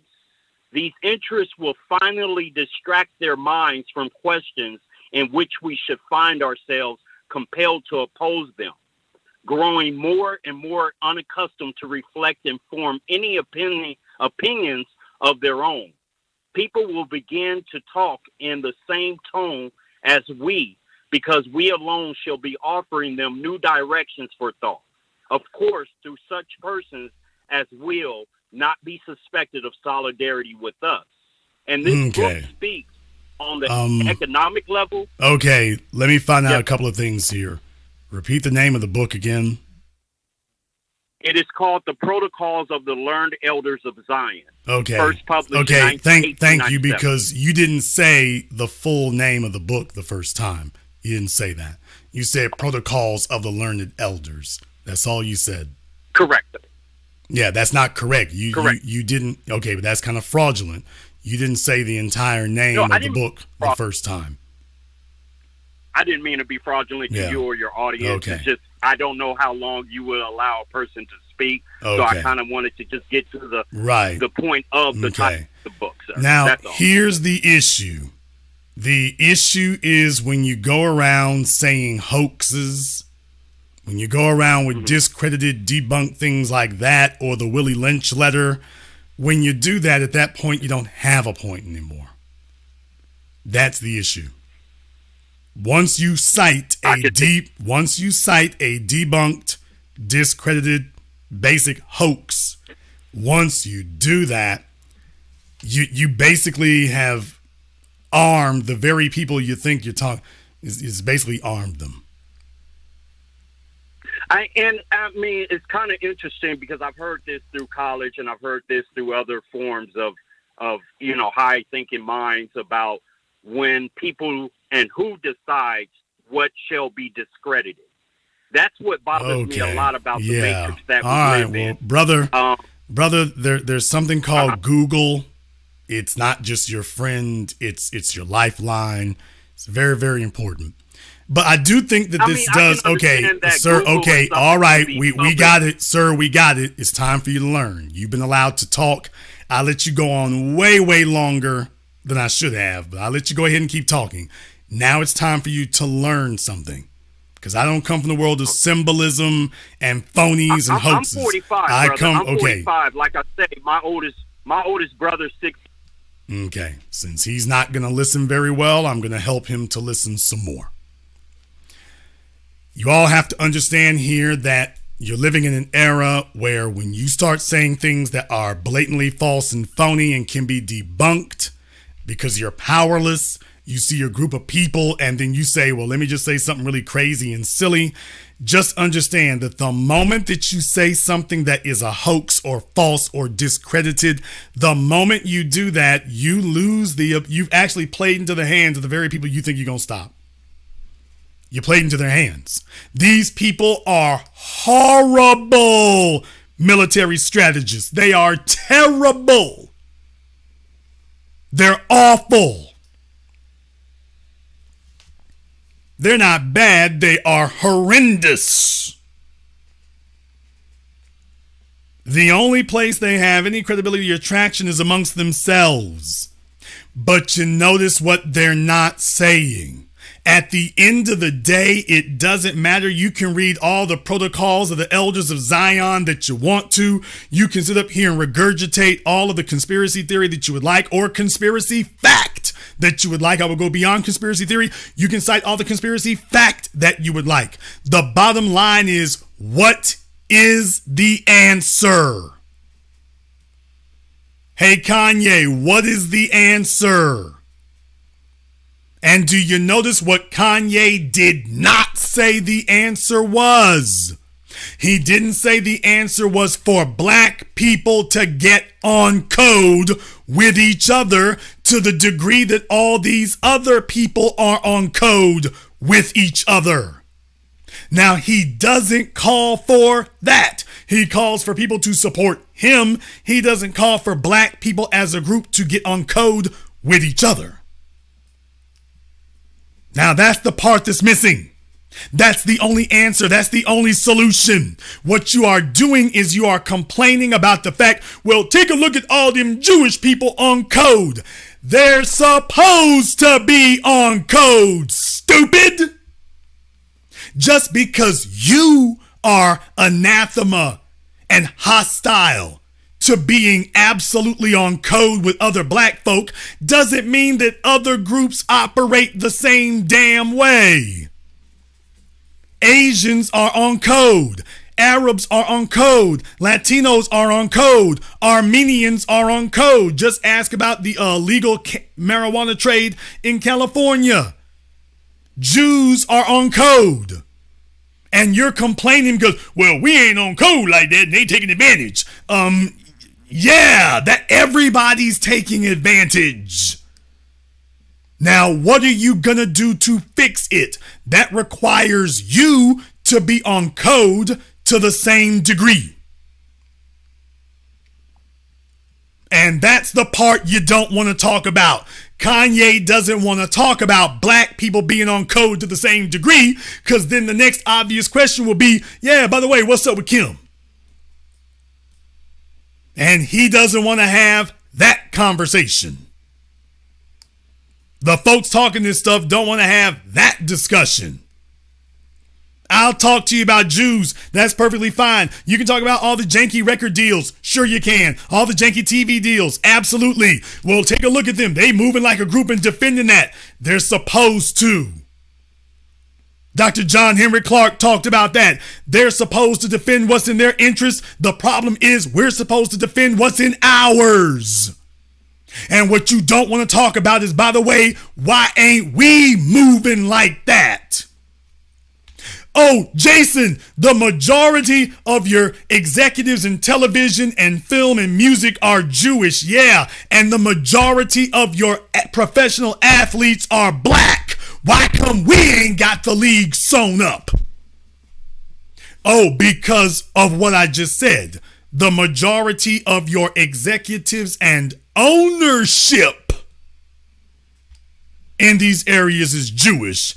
We're sitting up here trying to be the employees. As soon as you start talking about us getting together, Negroes go immediately off code. Well, man, what you talking about on code? I mean, all lives matter. What you mean on code? You gonna mess up this thing I got with these white chicks over here. You gonna mess it up. Your Jewish executives are not worried about you messing up their access to black women. But your black athletes, entertainers, and other folks sit up here and be worried about you messing up their access to white women. This is a complete and total farce of priorities.